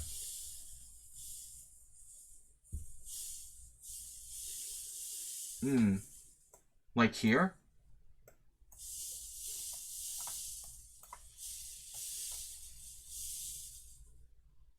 This is an interesting continuation. Now you go 2 pawns down, but you're going to get back probably one of them, almost certainly here. Warnaki a5. The best move. It's like an Anand-Grunfeld line or something like that. Man, white is active. Damn, dude, this is not really great. That great for black. I would think that white would have tremendous chances to draw this. Good king. Pawn down on the same side. There is the pawn. The pawn being on the board keeps it complicated. Obviously, if it's 4 against 3, it's a draw in many cases. But anyways, bishop h6 was the best try, it looks like. So he castles. And then e5, anchoring the bishop on d4. Man, rook b1 is very passive. Gotta play actively when you're worse. Gotta always be active, but when you're worse, I mean, white needs to see this rook b1, you know, is gonna be bishop takes b7 and win that pawn anyway. So you really don't need to defend the pawn on b2. White should just play actively. Good move. It's not without risk though. Honestly, king e7, it could be like f4 later. Once that king moves, there could be bishop a3 check, bishop g5 check. So this is not like easy to play. Man, I like this move. Bishop f5 is tremendous. With the idea of putting the king on either e6 or f6 in the event of check.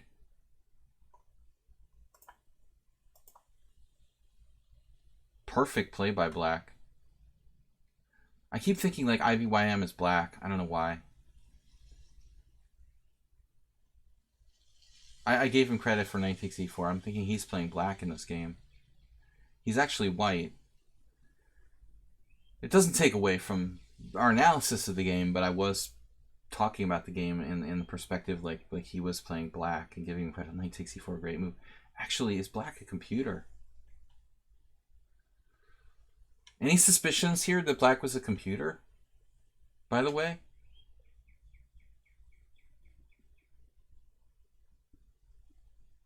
Rapid rating, 20 games. I mean, 13 cent upon lost, 2 inaccuracies. Okay, he played a bad opening. Technically a very bad line. That was the only mistake he made in the whole game, was playing like knight c6 in the opening. It was almost like, all right, I'll make a bad move in the beginning and then I'll just like let the computer play a perfect game. You know? I would be suspicious of this game because like this move, I mean, king e7. The other move that's tremendous, bishop f5, okay, in itself, like, not evidence, but I'm getting paranoid. This is a very master-like, you know, endgame play. Very business-like. No, it could be a computer. I would think, like, black was a computer. I don't mean to be paranoid and constantly accusing everybody of being a computer, but I have the feeling that this guy is likely an engine. Man, just merciless, yeah. I think you played a computer here, dude. Seriously. Alright. Nevertheless, it was very instructive, but I suspect that black is an engine. Even the notorious mistake. I don't think g6 is an accuracy, by the way. Like, Stockfish gave him 6 g6 and dubious. That's not true. The only mistake this guy played was 3 knight c6, and the rest of the game was literally perfect. I think that's pretty weird. Okay, guys, let's go on. So, Save a Dog is up next. We've got 50 minutes left. So we got Save a Dog, Astrobate, Uber Driver, Bisonov, and Arsenal Fan. That's 5. 10 minutes per game, 50 minutes. No, I mean, this guy gets in, he goes into the evaluation, you know, under suspicion category for being a computer. If he played another game like this, I would be pretty much sure that he's an engine. But, you know, you don't like to play people who have like 20 games. I would also check if he won like all 20 of his games. That would probably be a dead giveaway. But anyways, it was an instructive game. All right, so we've got, who's up? Who's on first? Save a Dog. Play this over the board classical Tuesday with the black pieces. Tool game analysis. All right.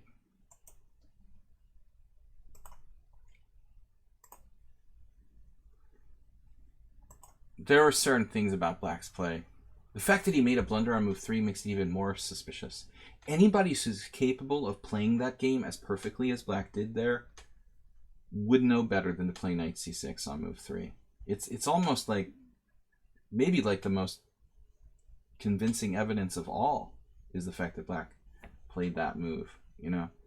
Because almost nobody who's good enough to play that game like that with Black would play such a move. It could happen though, like just, oh, he wasn't thinking and he played it, you know. Anything's possible. All right, this is an over the board game where Save a Dog is Black. E6, solid. G6 is also solid against the London system, but then the knight c3 bothers me the most against G6.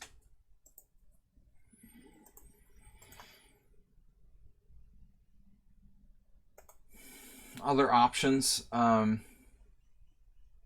My friend Joe found Master Joe, the Weed Master. He was commentating how he recently saw analysis about, Joe has every kind of article and book and magazine, D6 recommended as a system for Black. But that's like only really viable, I think, if you're a player who can play like King's Indian style positions with G6. This is standard. The other good move is B6. They're both good. I like C5. I like B6 as well. I play both. C3. It's knight C3. Isn't it possible to play knight c3 here? And then a6. Vilmos Bali. Norman's Mises lost all his rating points. Whoops. Alright. At least he's not using a computer like his compatriot. Okay, c3. b6. Panamaria versus Carlsen. Nice to see what Carlsen does. That's from 2010, though. It's an ancient game by Magnus Carlsen standards. The thing is, if you play knight c6, it's kind of like the main line. And when you play knight c6, if you try to fianchetto behind that, your knight always ends up being a problem. It's the proverbial thing with a knight on c6, bishop on b7 is a traffic jam. And you never know what to do. Like, you have to literally play like the Breyer defense to the Ruy Lopez. Knight c6, knight back to b8, and knight d7. There are literally games where Black plays knight c6, b6, bishop b7, and then later plays knight c6 back to b8 and back to d7 in a hedgehog type formation. But I mean, that's exceedingly tricky, you know, to like lose time. So b6 looks good. I guess knight d2 here might be worthwhile. Bishop d3. It seems early to put the bishop on d3 because you don't know if Black's playing d6 or d5 in this type of structure. You might want to wait and see. Maybe that won't be relevant though. All right. Transposing back. So Savadog played d5, but I don't, really see the purpose of playing d5 here. If you're gonna play d5, you could just play it like before. Typically, when you play e6 and c5 and b6, a funny variation that you mention it. I've played this. Speaking of bishop e7, you can play it on move 3. If you really want to do something weird, you can literally play it on move 3. Just kind of take white out of book. Well, Carlsen played bishop d6, right? By the way. I don't see any game here. I thought it was this position. Am I mistaken? Maybe it was just a rapid game or blitz. But I thought that Magnus played bishop d6. I could be wrong. Maybe it was a different position. Alright, anyway. I don't like d5, though. I mean, I don't see the point of delaying d5. We're just going to end up playing it anyway when we don't absolutely have to. I think the best is set up with a hedgehog. This is funny. This is Gingy against Christensen from 1994 U.S. Championship, probably. Again, I guess there's nothing wrong with it for black, but interesting. And now bishop to d6. Kostyniuk. I'm not a big fan of playing bishop d6 and trading my good b for that bishop, but would this be a problem at some point, like bishop e5 check? You got to watch for these disruptive checks. How do we meet that? You have to at least think about what we're going to do. Do you play like king e7, or do you play bishop c6 here? Queen a4. It starts getting kind of weird, but I guess here you could maybe play like this. And white ends up perhaps even more awkwardly placed than black. Not really sure. I mean, this could get pretty bizarre. Maybe it's even good for white. I would be scared that there could be a problem here tactically with bishop e5 check. Let's see. In the game white played bishop g3. What happens here? It is the best move. That's funny, though. The computer wants to play bishop b5 check, bishop c6, bishop d3. What? Excuse me? Bishop b5 check, bishop c6. This gets us one move closer to the time control, I think. That's the point. Now black offers a draw with bishop b7. But seriously, like, bishop b5 check, bishop c6, queen a4. Oh, I see. So the point is, like, you trade and play queen d7. And then Gata plays a4 against you. And you're slightly worse. I wouldn't want to play Gata in this position. I think white's a little bit better. But for the torturous style player. Alright, well anyway. I mean, that looks to me like the one real critical test. White played bishop g3.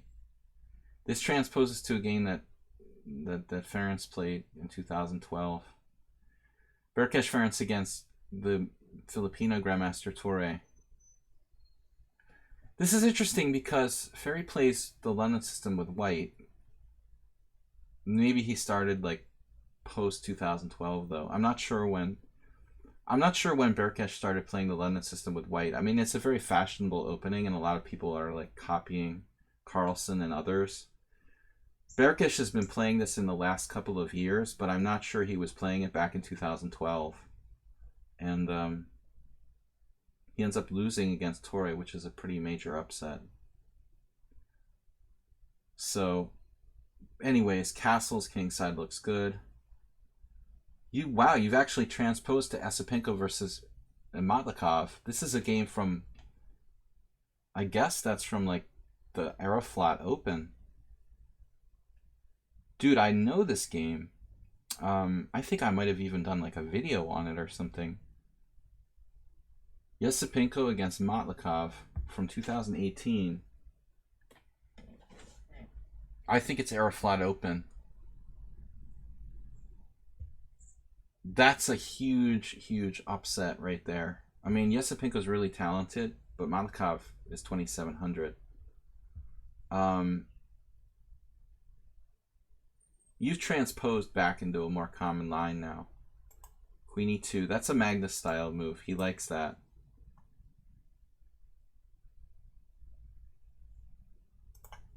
And now knight e4. Interesting.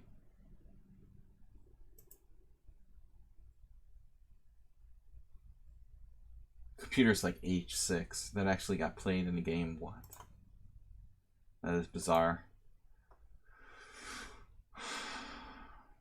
Okay, one plan is like knight to c6, knight e7, knight f5, I've seen. Astroby plays the London? No. Would it be unreasonable to castle? I've never seen anyone castle queenside. You mean for white? Or for black? I'm not sure you guys are talking about castling queenside. White doesn't usually... Neither side should castle queenside in the London system. Honestly, no. It shouldn't happen. I think queen e2 is more of like a kind of subtle move. It prevents bishop a6. It sort of threatens to support e4. It's more about that. All right. So with knight e4, you leave theory. That is kind of an annoying move for white. Rook d1. Andrew Tang against Shankar Gauri from 2016.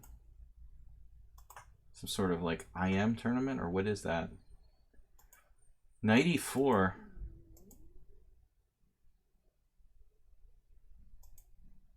And takes with the knight. You're playing like Kasim Janov from like the Bundesliga 2018. Kasim Janov plays in like the 3rd Bundesliga or something ridiculous. I heard this like years ago. But I don't know why. He plays on some kind of really low division Bundesliga team. That would likely... I mean, this could be from an open too, but... That's funny that you transposed. Yeah. I mean, he plays on like a 3rd division Bundesliga team. Or at least used to. Wow, e4. So this is a novelty. This guy just castled kingside. Very natural play, though. And it's equal. What do you expect with the London system, though? So you did a good job to get to equality. Now you've got out. White played well, by the way. How strong is your opponent here? I think that you went a little bit weird with queen f6. Queen c7 looks like a more natural move, but you're afraid of knight g5? Knight f6 is natural, but leaves control of e5 to white. I mean, I think that just queen c7, like the engine is saying here. And this is about equal. White has a tiny advantage. He's 1700. See, that's the problem. Everybody knows this London system now. They can play like a grandmaster for 15 moves. That's why I banned the London system from my simuls.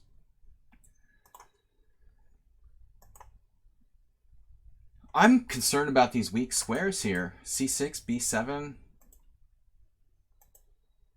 And now you're out of the woods. You're just like out of the woods. Not to say the queenside majority still couldn't win for white. There's a theoretical advantage here for white with that 3-on-2 pawn majority.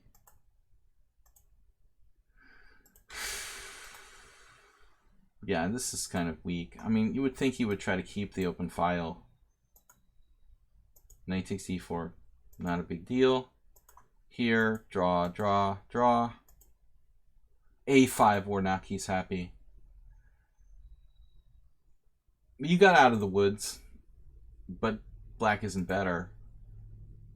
And he blundered. Man, you had queen takes f2 check. Oh my god. If you're not looking for it, but I would never expect anybody to be thinking tactically, you know, in this type of position. I remember when I blundered a tactic like that against Alex Scherzer years ago when I was 2300. In endgame, same thing. I was like, I saw this queen sitting next to my king. I was like, oh my god, what did I do? You know, in an endgame. Yeah, that's painful. It should have been a draw anyway. But this is getting weird now. I mean, what happened here? This position should be slightly better for white. He played rook d8, he plays knight c6. Okay. You take, he takes. Now between the back rank weakness and the possibility of attacking those pawns, feels like black should be alright.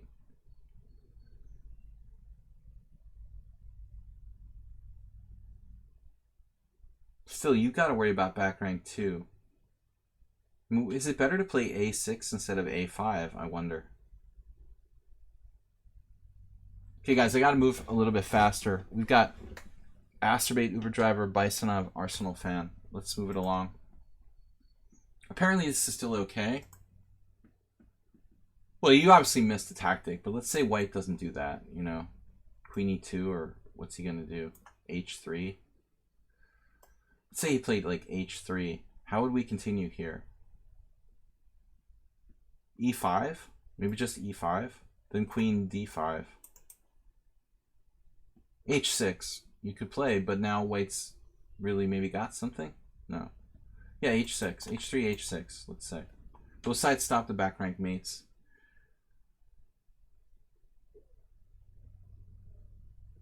Should be equal. Can't play h5, can you? Man, that's a pity though. It's so sick that like this move he's using to play for a win like loses by force. And you didn't see it. And now he has this check and take. And it looks dangerous for you. You're down a pawn, another one falling. He's got f2 protected. This could easily totally go haywire and you're lost. So you got a one move threat. He plays g3 and then queen d6. Is there anything else you can do? Man, this doesn't look good. You mean he can't get out of this pin? He has queen b5, right?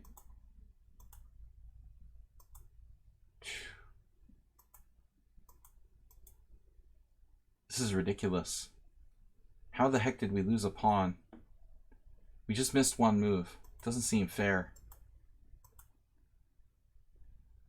Yeah, this looks tough, but I mean, against the 1700, the queens are still on the board, and his king is, he's got less pawn cover than you, so if you get threats against his king, his queenside 3-on-1 won't matter.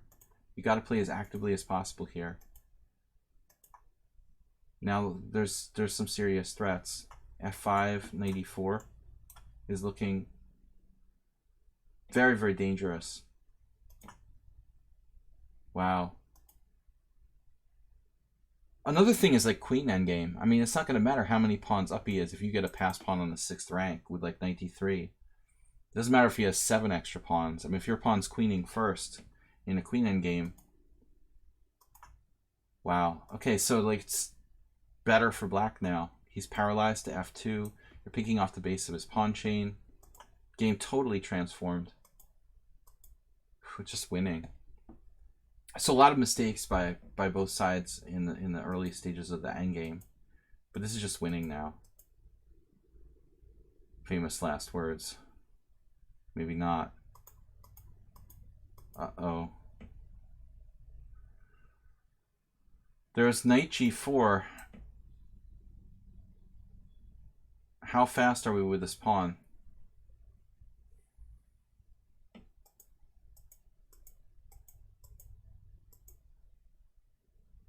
I guess knight g4 didn't do anything. But now he has scary discoveries. Oh my god.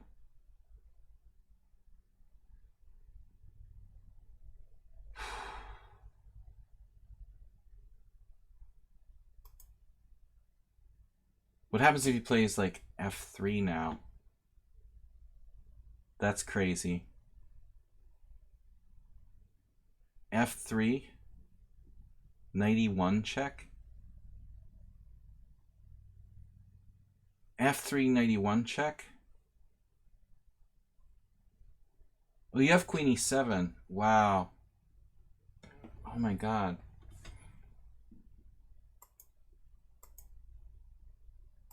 Yeah, but I thought he should play f3, so queen e7. Just wins. Nice. That was close.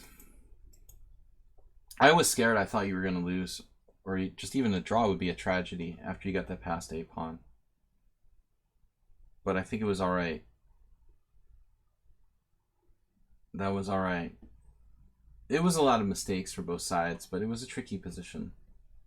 Okay, next game. Asterbate. What's up, man? Where's this Asterbate here? Thursday's game submission. E4, E6, knight f3, C6.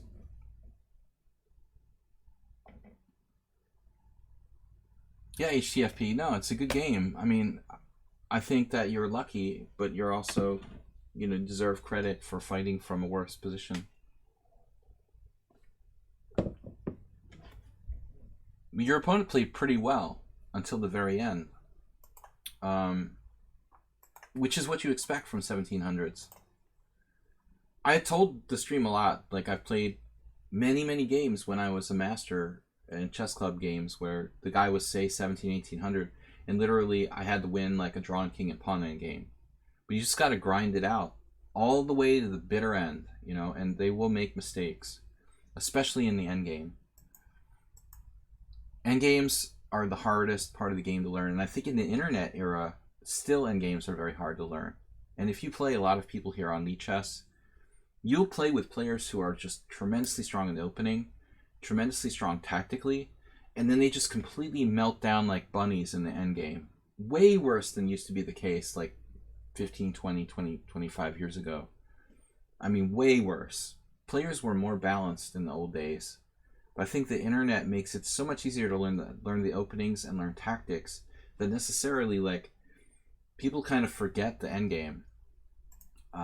They're just lagging in endgame. So what is this here? Asterbate is white, and he played his knight f3 and black played c6, which is a hybrid between the Caro-Kann and the French. Yeah, it's hard to learn the endgame. It takes work, and there's no easy shortcut to learning how to play endgame. So Asterbate played c4. That's in the spirit of that other game we saw earlier. Also played by Mises. Alright, so d5, a good version for white. You're playing like advanced variation. If e5, your advanced variation pawn up, tempo up. Even if you exchange pawns, you're better.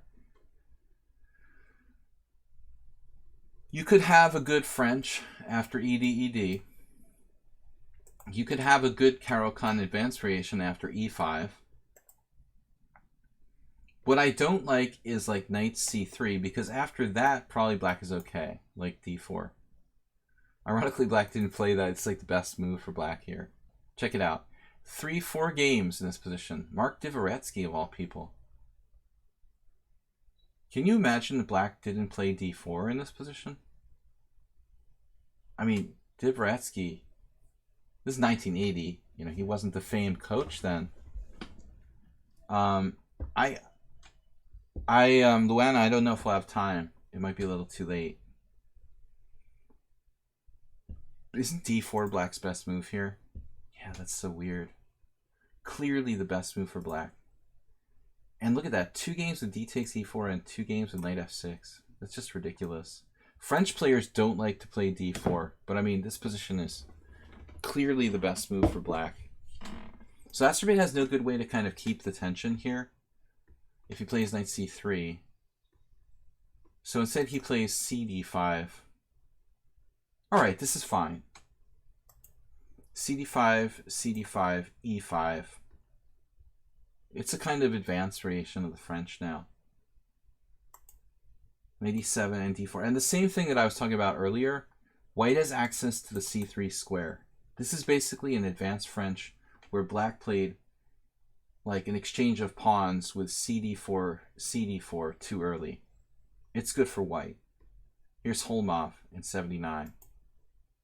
Another move that's Okay, I could see some reasons for playing a6, but it's too slow.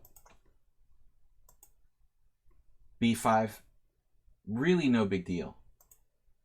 It has to be too reactionary here. I would just play bishop d3.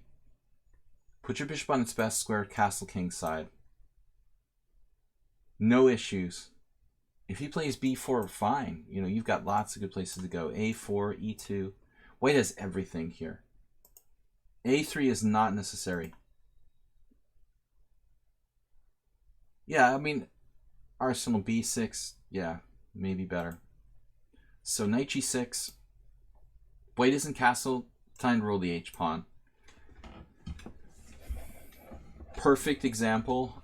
This is not like the earlier game we saw where Jim played h4. This is a position where I think h4 is absolutely not only justified, but like demanded of by the position. It's a closed position. Jim played it in an open position with tension in the center and like an open file or whatever. This is a closed position. It's the advanced French. h4 is just absolutely correct here. What is black going to do? You're just going to blast him with like h4, h5, detonate his position, or just take space and use your space advantage. This is just good. I mean, it's not the only way to play, but I like it a lot. So this is also good. Here, passive for black. I think the engine will say h4 anyway.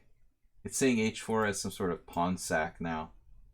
h4, knight h4, knight h4, bishop h4, queen h5 or something. My god, queen g4. Also good as a temporary pawn sacrifice. Don't forget to play h4 acerbate. Always a good move.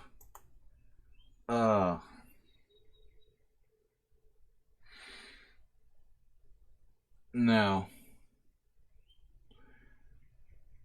Botvinnik is looking down from the great beyond right now. Former world champion. And he's liking black's chances after bishop takes g6. There's probably two good ways to recapture here. With the Slav style recapture, where black looks for play along the f file, or just the classic take toward the center with play along the h file. Yeah, very bad decision by Acerbate to give up his best piece, the white square bishop, for a bad knight on g6. No. You have to go stand in the corner till the rest of the stream. This is a bad move. You stay after school, at chess school. I will never trade my good bishop for a bad knight again. And write it 100 times on the chalkboard till the next stream. I will never trade my best piece for the opponent's like bad knight again on g6. This is serious mistake. Okay, f takes g6. He chose this way, castles, castles. Now black has a bad piece. Look, theoretically, this could work out for Acerbate. If you think about it, he has two good knights. It's funny because he made a very bad strategic mistake, but he has two good knights and a bad bishop that has a lot of space. So even though I hated the move, bishop takes g6, white could still outplay black and get the advantage here. Black has a concrete problem with that bishop on c8. Acerbate, I had a game with Arsenal fan a while ago where he did something like bishop e8 and it was starting to come out on g6. I mean, if black can do like bishop d7, bishop e8, g5, and bishop g6, imagine how strong that white square bishop could become. That's outside the box, dude. g5, triple exclam. This move is probably excellent for black. What's she gonna do? g5, bishop d7, bishop e8, out to the diagonal. Man. Park the bishop on b7, and it's a mistake, probably. HDFP. This bishop's best prospects are on like g6 and h5. White probably has to play h3, and then you go here, and you're threatening to come out. I kind of like this for black, actually. If I have to choose. Alright. So f takes g6, castle here. b4 also really not necessary for white, though I don't know what to do. What would I do? Acerbate, what you want to do is trade your dark square bishop for his dark square bishop. How could we do that? How about like knight e2? Pray he doesn't sack an exchange here. And play like knight f4, knight d3, bishop d2, bishop b4. The fantasy continuation would be to play bishop d2, bishop b4, and try to trade off his good bishop for your bad bishop. But I'm not sure if you have time to maneuver that sort of thing. Plus, you have to watch for like rook takes f3. Not in this position, but in general, this exchange sacrifice could happen. b4 looks kind of not bad, but your bishop also becomes bad. Good maneuver. Black plays a5. Wow. Okay. And now we're like dropping a pawn, it feels like. Man, that's ugly. Bishop a6 is ugly. I think that's worse than bishop takes g6. You guys? I gotta go soon. We got 20 minutes left, and I've got 3 games to go. Let's have a vote, though. All in favor of bishop takes g6 being the worst move in the game, say aye. Show of hands. And then all in favor of bishop on c8 to a6 being the worst move in this game, raise your hands. I mean, seriously, like, this is... It's difficult to say, like, which is actually worse. Giving up the white square bishop or putting it in bishop prison on a6 there. I honestly don't know, like, which move I hate worse. It's kind of funny. Bishop d7 looks ugly, right? It's blocked by pawns. You see, the thing is that black didn't realize he has g5. I think that was the secret move that Astrabate's opponent just couldn't conceptualize. Although it is a normal Slav idea, this idea to play this and get the bishop out through e8 and g6 is just golden. All right. I mean, if he wins the... Wow. Ugh. So he just blundered his e6 pawn. Another problem with bishop a6. Clearly. I like this Astrabate, though. Astrabate is going knight d3 and into c5 in some lines. You know, and I like the maneuver with knight e2, knight f4. But I mean, there are some questions here, like what's going on with the b4 pawn. Why doesn't he just take here? Take, take, take, take, take. Rook b1 or queen b2 or queen b1. Queen b1, I guess. It looks like Astrabate will be all right when he grabs that pawn on b5. It'll probably be okay. We'll get the pawn back. I guess. You know, something like that. But a lot of questions, more questions than answers here. So bishop a6, knight f4, terrible blunder now. He just hangs everything with knight e6. I don't know, also knight c7, but knight f8 is alright. Yeah. And no more bad bishop. If you get to trade it off, that's golden. Golden. Everything's okay now. You're up the exchange. You get rid of your bad piece. You have a protected pass pawn on e5. Black has a bad bishop on a6. Great game. Don't really like e6 Astrabate. I think that's kind of fancy. I would want to keep that like an insurance policy.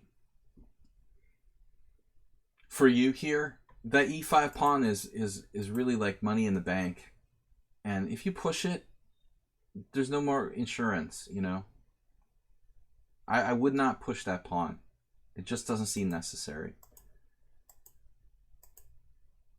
If you weren't up any material or something, but you're just up the exchange anyway. And it's just over. It doesn't matter. You missed the knight. Some flaws, but it's mate now. You let him defend, you go up a piece. Alright, it's queen f8.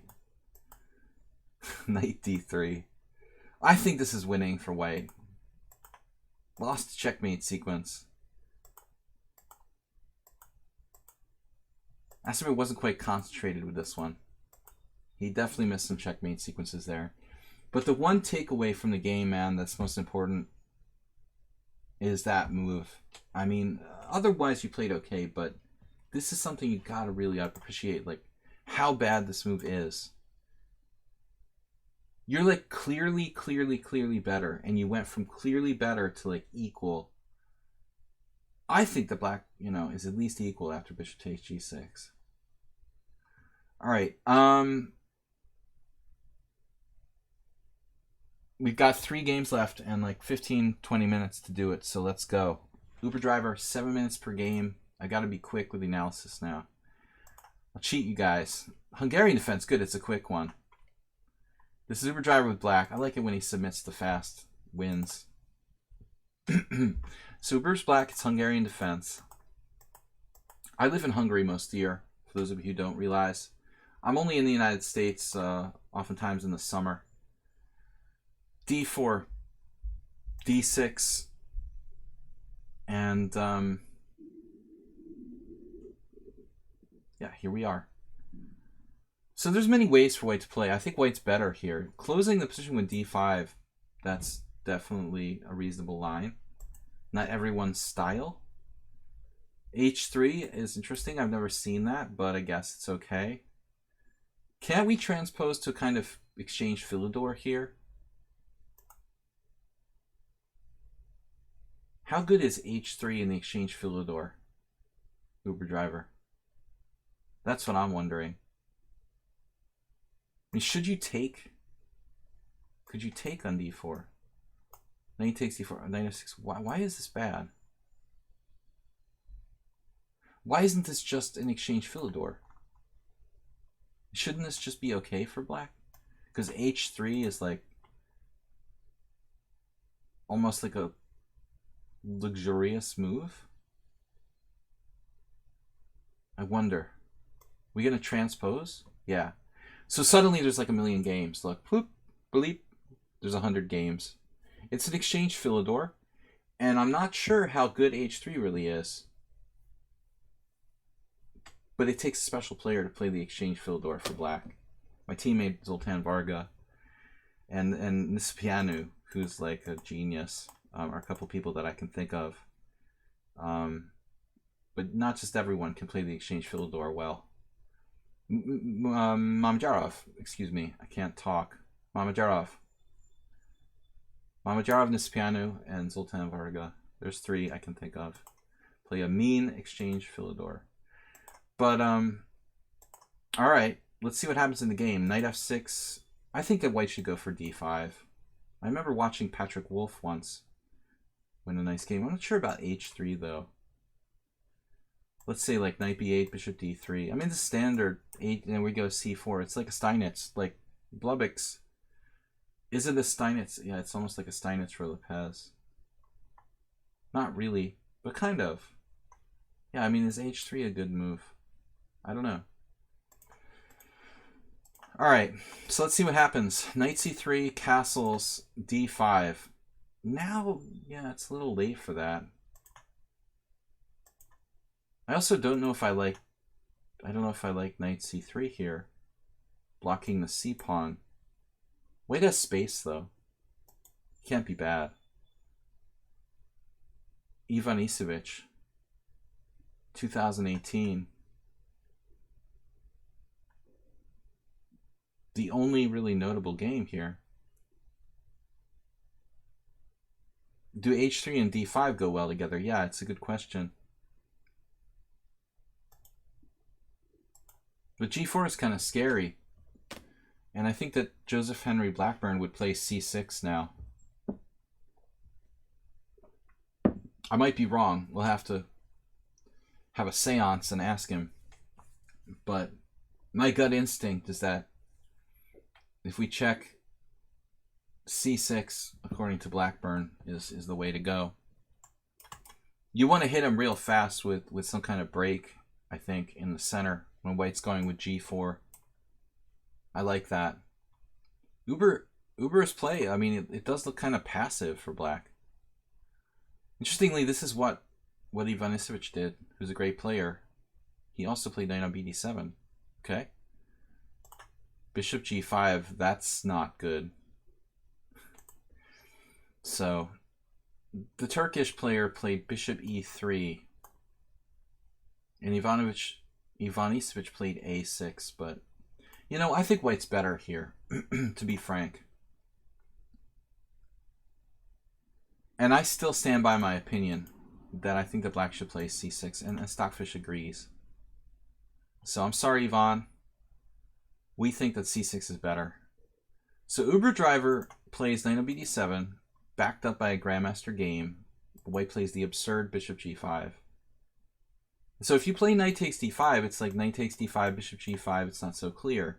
And that's what happened in the game. So Uber Driver actually, what's going on at the end? Knight d5, bishop g5, knight g5, queen g5, c7 falls. It's a Sicilian now, where white has control of d5 and d6 is weak, but at the same time the white king is in the middle of the board, black is castled. So it's kind of weird. I don't like bishop g5. Like, you never play bishop g5 when it has no effect like here. That's just a terrible move by white. I don't. Did Uber have something better though? Like knight c5 apparently. Knight c5 is just really strong. Because you might get an improved version of the above variation, I guess, after knight c5. Knight c5, queen e2, knight d5. Let's see. So this is some sort of improved version, like knight d5, bishop g5, knight g5, queen g5, knight c7, and now, like, you know, the queen isn't attacking d6 or whatever. Okay, anyway, let's see what happened in this miniature. Knight d5, take, knight c7, and now Uber Driver played knight b6, which is a crazy move. Wow. I never would have imagined playing that. I guess he just didn't like rook b8. It doesn't look that bad to me. You played knight b6, sacking the exchange on a8, and he didn't take it. That's nuts. Man, knight takes a8, knight takes c4, apparently. White didn't like this. It looks to me like he's up the exchange.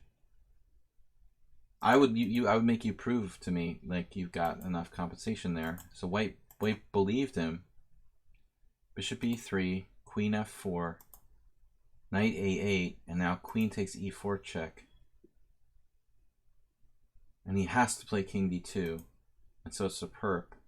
Queen f4, king e2, queen e4, king d2. That's funny.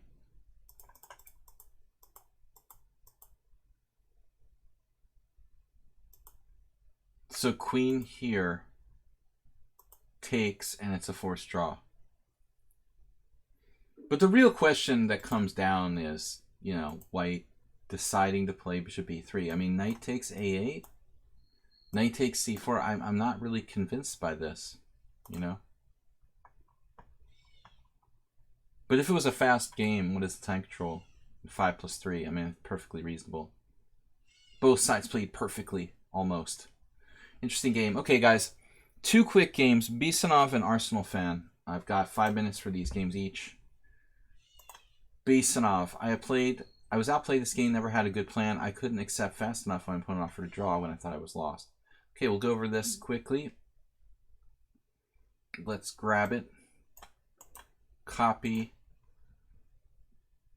Again, guys, I would spend a little extra time if I could, but I've got a lesson coming up in like 15 minutes. So I've got to leave you very shortly. Got to end the stream at 8:05 or so. Maybe a few minutes after that. So, Bisanov, what color were you here? Did you say? Were you white? This move is an interesting move order for white. The normal classical Pirtz is like knight f3, but with bishop e2,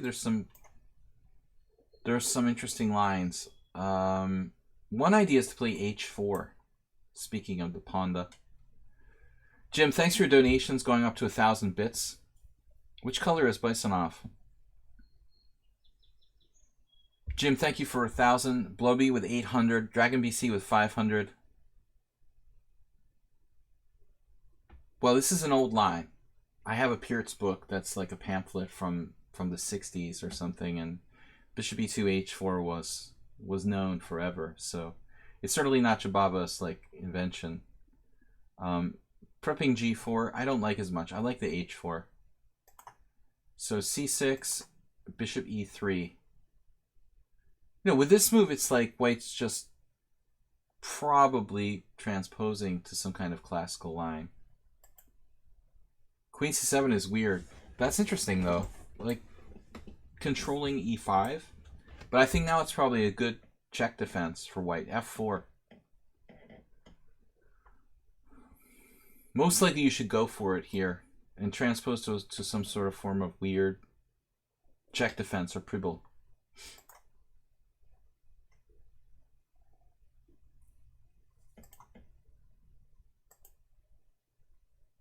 b5 very early. That's one reason why I like f4 there. Because if black tries anything like b5, you're going to blast him with a quick e5. There's none of that. None of that b5 stuff is going to be effective. Queen e2 now, b5 is kind of annoying. I don't know. We'll have to play a3 or f3 or make some sort of concession. a3. It's not really a constructive move for white. He might even have knight g4 at some moment. There's actually a game here. Strong player with black. And bishop h6. Okay, so I think this is okay for both sides. White has a little bit of space. John Richardson, 2002. I know that guy. Played him in Australia. Bishop b7. Rook ae1.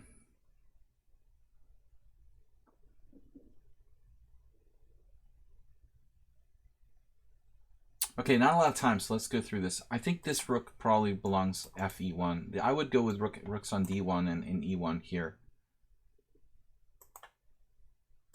This seems a bit strange. Black's slowly setting up c5.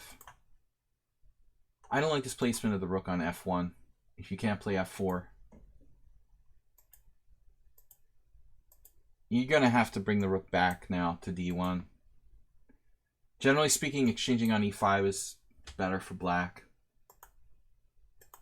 You've got to be very careful you don't lose control of the dark squares here.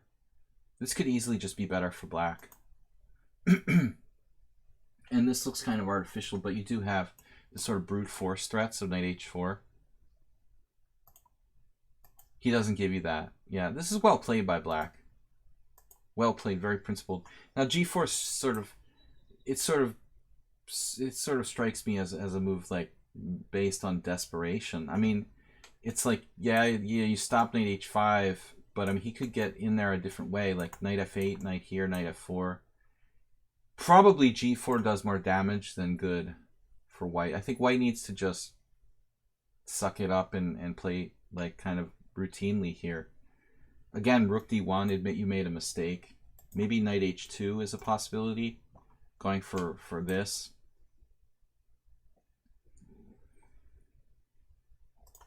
But g4 is very weakening. And then g5 isn't necessarily absolutely the only way black can play here. I think he panics a little bit with g5. Possible for you to get a piece on f5 as fast as possible. He's probably landing first though. Boing, boing, boing.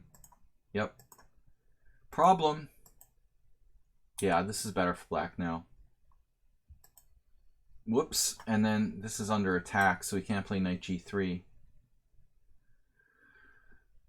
King h2 and pray. Get just enough time to play knight g3 now. I think you can go here. Your bishop covers g4. f3's more weaknesses. It looks like black could play h5 at any moment and play rook h8. I don't know if you have time. And this is interesting. I would have preferred to go with knight e2 to g3. You did eventually do that. This looks like it was kind of a waste of time now on the queen side. This is a tough game to analyze quick because it's very closed. Wow. He just hung his f-pawn. Knight f6 check.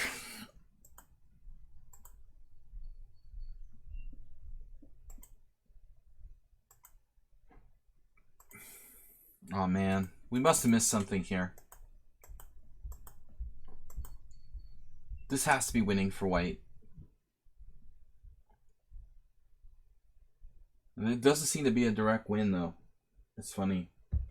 Okay, so some sort of queen retreat. I guess in retrospect you should have played queen c3. Right? It wouldn't have allowed c3. Man, this is probably deadly. Stopping rook d2 and blockading the c-pawn. Game over. I don't think there's much to see here after queen c3. Totally winning, right? Computer says that black can still defend with the amazing rook e7. Okay, I mean, it's not fun. Anyway, alright, so it gets crazy. Very passive for white now. The queen's out of play. It's a total catastrophe. Queen d4 here. Black's just like winning now. Looks like winning for black. The c-pawn's so strong. Without that pawn, however, not necessarily winning anymore. So it's a draw. Okay, not clear what's going on here, but I don't know. You know, black's probably still better. So you are lucky to get a draw, but you were completely winning, I think, or virtually winning with queen c3. Okay, guys, last game, I'm going to take a 5-minute look at Arsenal's submission. A game I played in the Mora as black. All right. Never felt there was an opportunity for me to extract more from the position. Obviously playing against a good player, but wanted to understand the winning ideas were. All right, let's take a quick look here.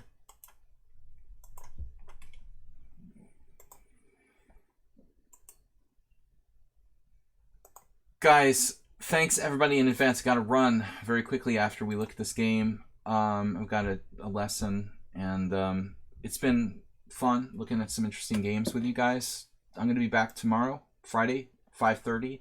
Blitz with all the challengers. Casual. So from myself and Panda, thanks to Mr. Coffee, thanks for everybody for your support and for watching. I hope that it's been beneficial to many of you. Arsenal fan playing black in a Mora gambit. Knight takes c3, knight c6, knight f3, e6. I was talking about this earlier with someone, one of my students. If you look at this position with Stockfish, bishop f4 is probably white's best move. Bishop c4, it doesn't really do much. It's the move that's universally played, but I would think that white could consider going outside the box here. As I said in that discussion, though, the problem is that white does need to move the bishop somewhere to castle king side, so I guess this is as good as anything. So this is Arsenal's sort of personal variation. Funny that this guy, he's an old player in Hungary, Fodre Sándor. He was on my team at one point, but he's gotten weaker. He's like in the 2100s now, maybe even lower than that. This is back in 2008. He was still 2266. Wow. But I don't know, Arsenal. I'm skeptical of this bishop b4 thing. I mean, that is your guardian bishop. So this is his patented variation. The Fodre Sándor. You're welcome, Blobix. Thank you for being here with us and participating. I have doubts about this move. You know, I think that it's an important guardian of black's dark squares. But white's reaction here, kind of passive. I should go from black's perspective, by the way. Sorry to flip the board mid-game, guys, but I want to look at it from Arsenal's perspective. Thanks for supporting the stream and buying my stuff on eBay. Acerbate just put up the eBay. We got some new Advanced Dungeons and Dragons books on my eBay channel. Do I call it an eBay channel? Offerings. I'm a baseball bat salesman, among other things. Just all random stuff on eBay. Bishop d2. Bishop d2. Knight on g to e7. What are we doing?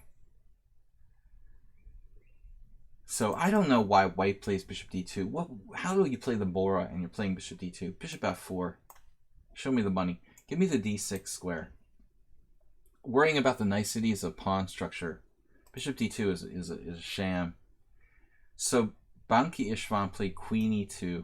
Just a normal Mora move. I like that better than bishop d2. Intellivision. Nobody's buying Intellivision. I had one sale of Intellivision. And then all of a sudden the trail went cold. Bishop a5, queen e2, castles, fd1, retro video games. And then Arsenal fan plays d5. Wow.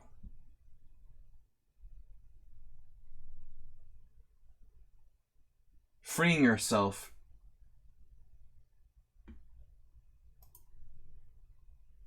This is just good for black now. I mean, it's like you have to take on d5. At least give black an isolated pawn.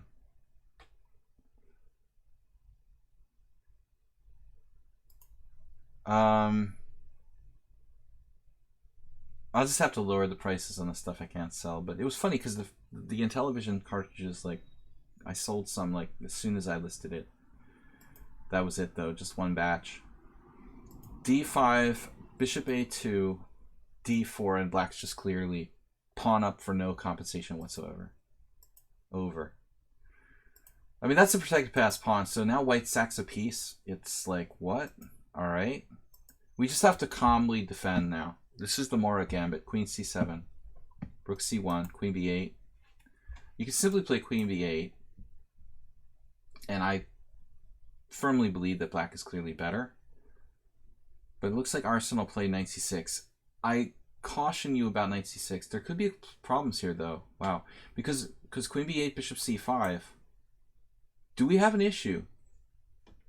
I gotta go in like 3 minutes, guys. I'm a little bit worried now because maybe Arsenal's right. He's gonna have to allow that knight to the d5. Oh, this knight to c6. Nice. That's a good move. Bishop c5. It's still getting scary though. Wow. Yeah, I'm expecting bishop c5 a little bit more scary than bishop e3, isn't it? ed5, knight d5. What? I mean, I didn't have my engine on. I didn't see any like wins for anybody. This looks complicated. Queen c7, rook c1. Like the computer says, bishop takes c3 might be a really cold-blooded way of playing Arsenal. I think that might be the simplest way to do this. You know, trade it off and suffer a little bit. But anyways, all right, here. Why not bishop c5? After d5, you had a combination like knight d5. There's something here. I told you guys, of course white should play e takes d5. Knight takes d5. That's a computer move. I wouldn't have even considered this. I mean, this is some sort of computer variation. Yeah, I guess it's possible. Believable in the Mora Gambit, sure. I've got to go, and I don't have time to find computer moves, but that's definitely a possibility, and it's a thing the Mora Gambit player might find. But in any case, yeah, d5 was risky. White should definitely at least take on d5. Now black's just winning. And he gets some play, though. This was interesting. Kind of spirited piece sacrifice. Bishop e3 was passive, though. Very, very bad move. And then he gets the compensation again. So Arsenal has to get the piece back, which sucks. And now it's just a draw. So again, like bishop takes c3, rook takes c3. And white has just one pawn for a piece. A little bit of suffering could go a long way here, Arsenal. You just take and play bishop e6. Very promising. So, trading pieces, good strategy when you're up a piece. But now it's just a matter of giving the piece back as a draw. So it's just pack up the pieces and go home, guys, because this is a draw. Yeah, let's just agree to a draw here. Play it out to the bloody end. I've got control of the open file. I'm going for the win.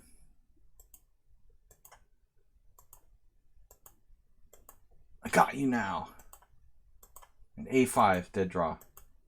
Playing for the win. Trading pawns like a machine.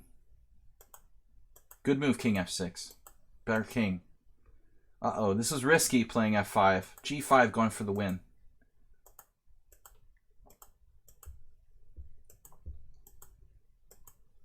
Now it's a force field. That's nice. Arsenal should definitely play King D6.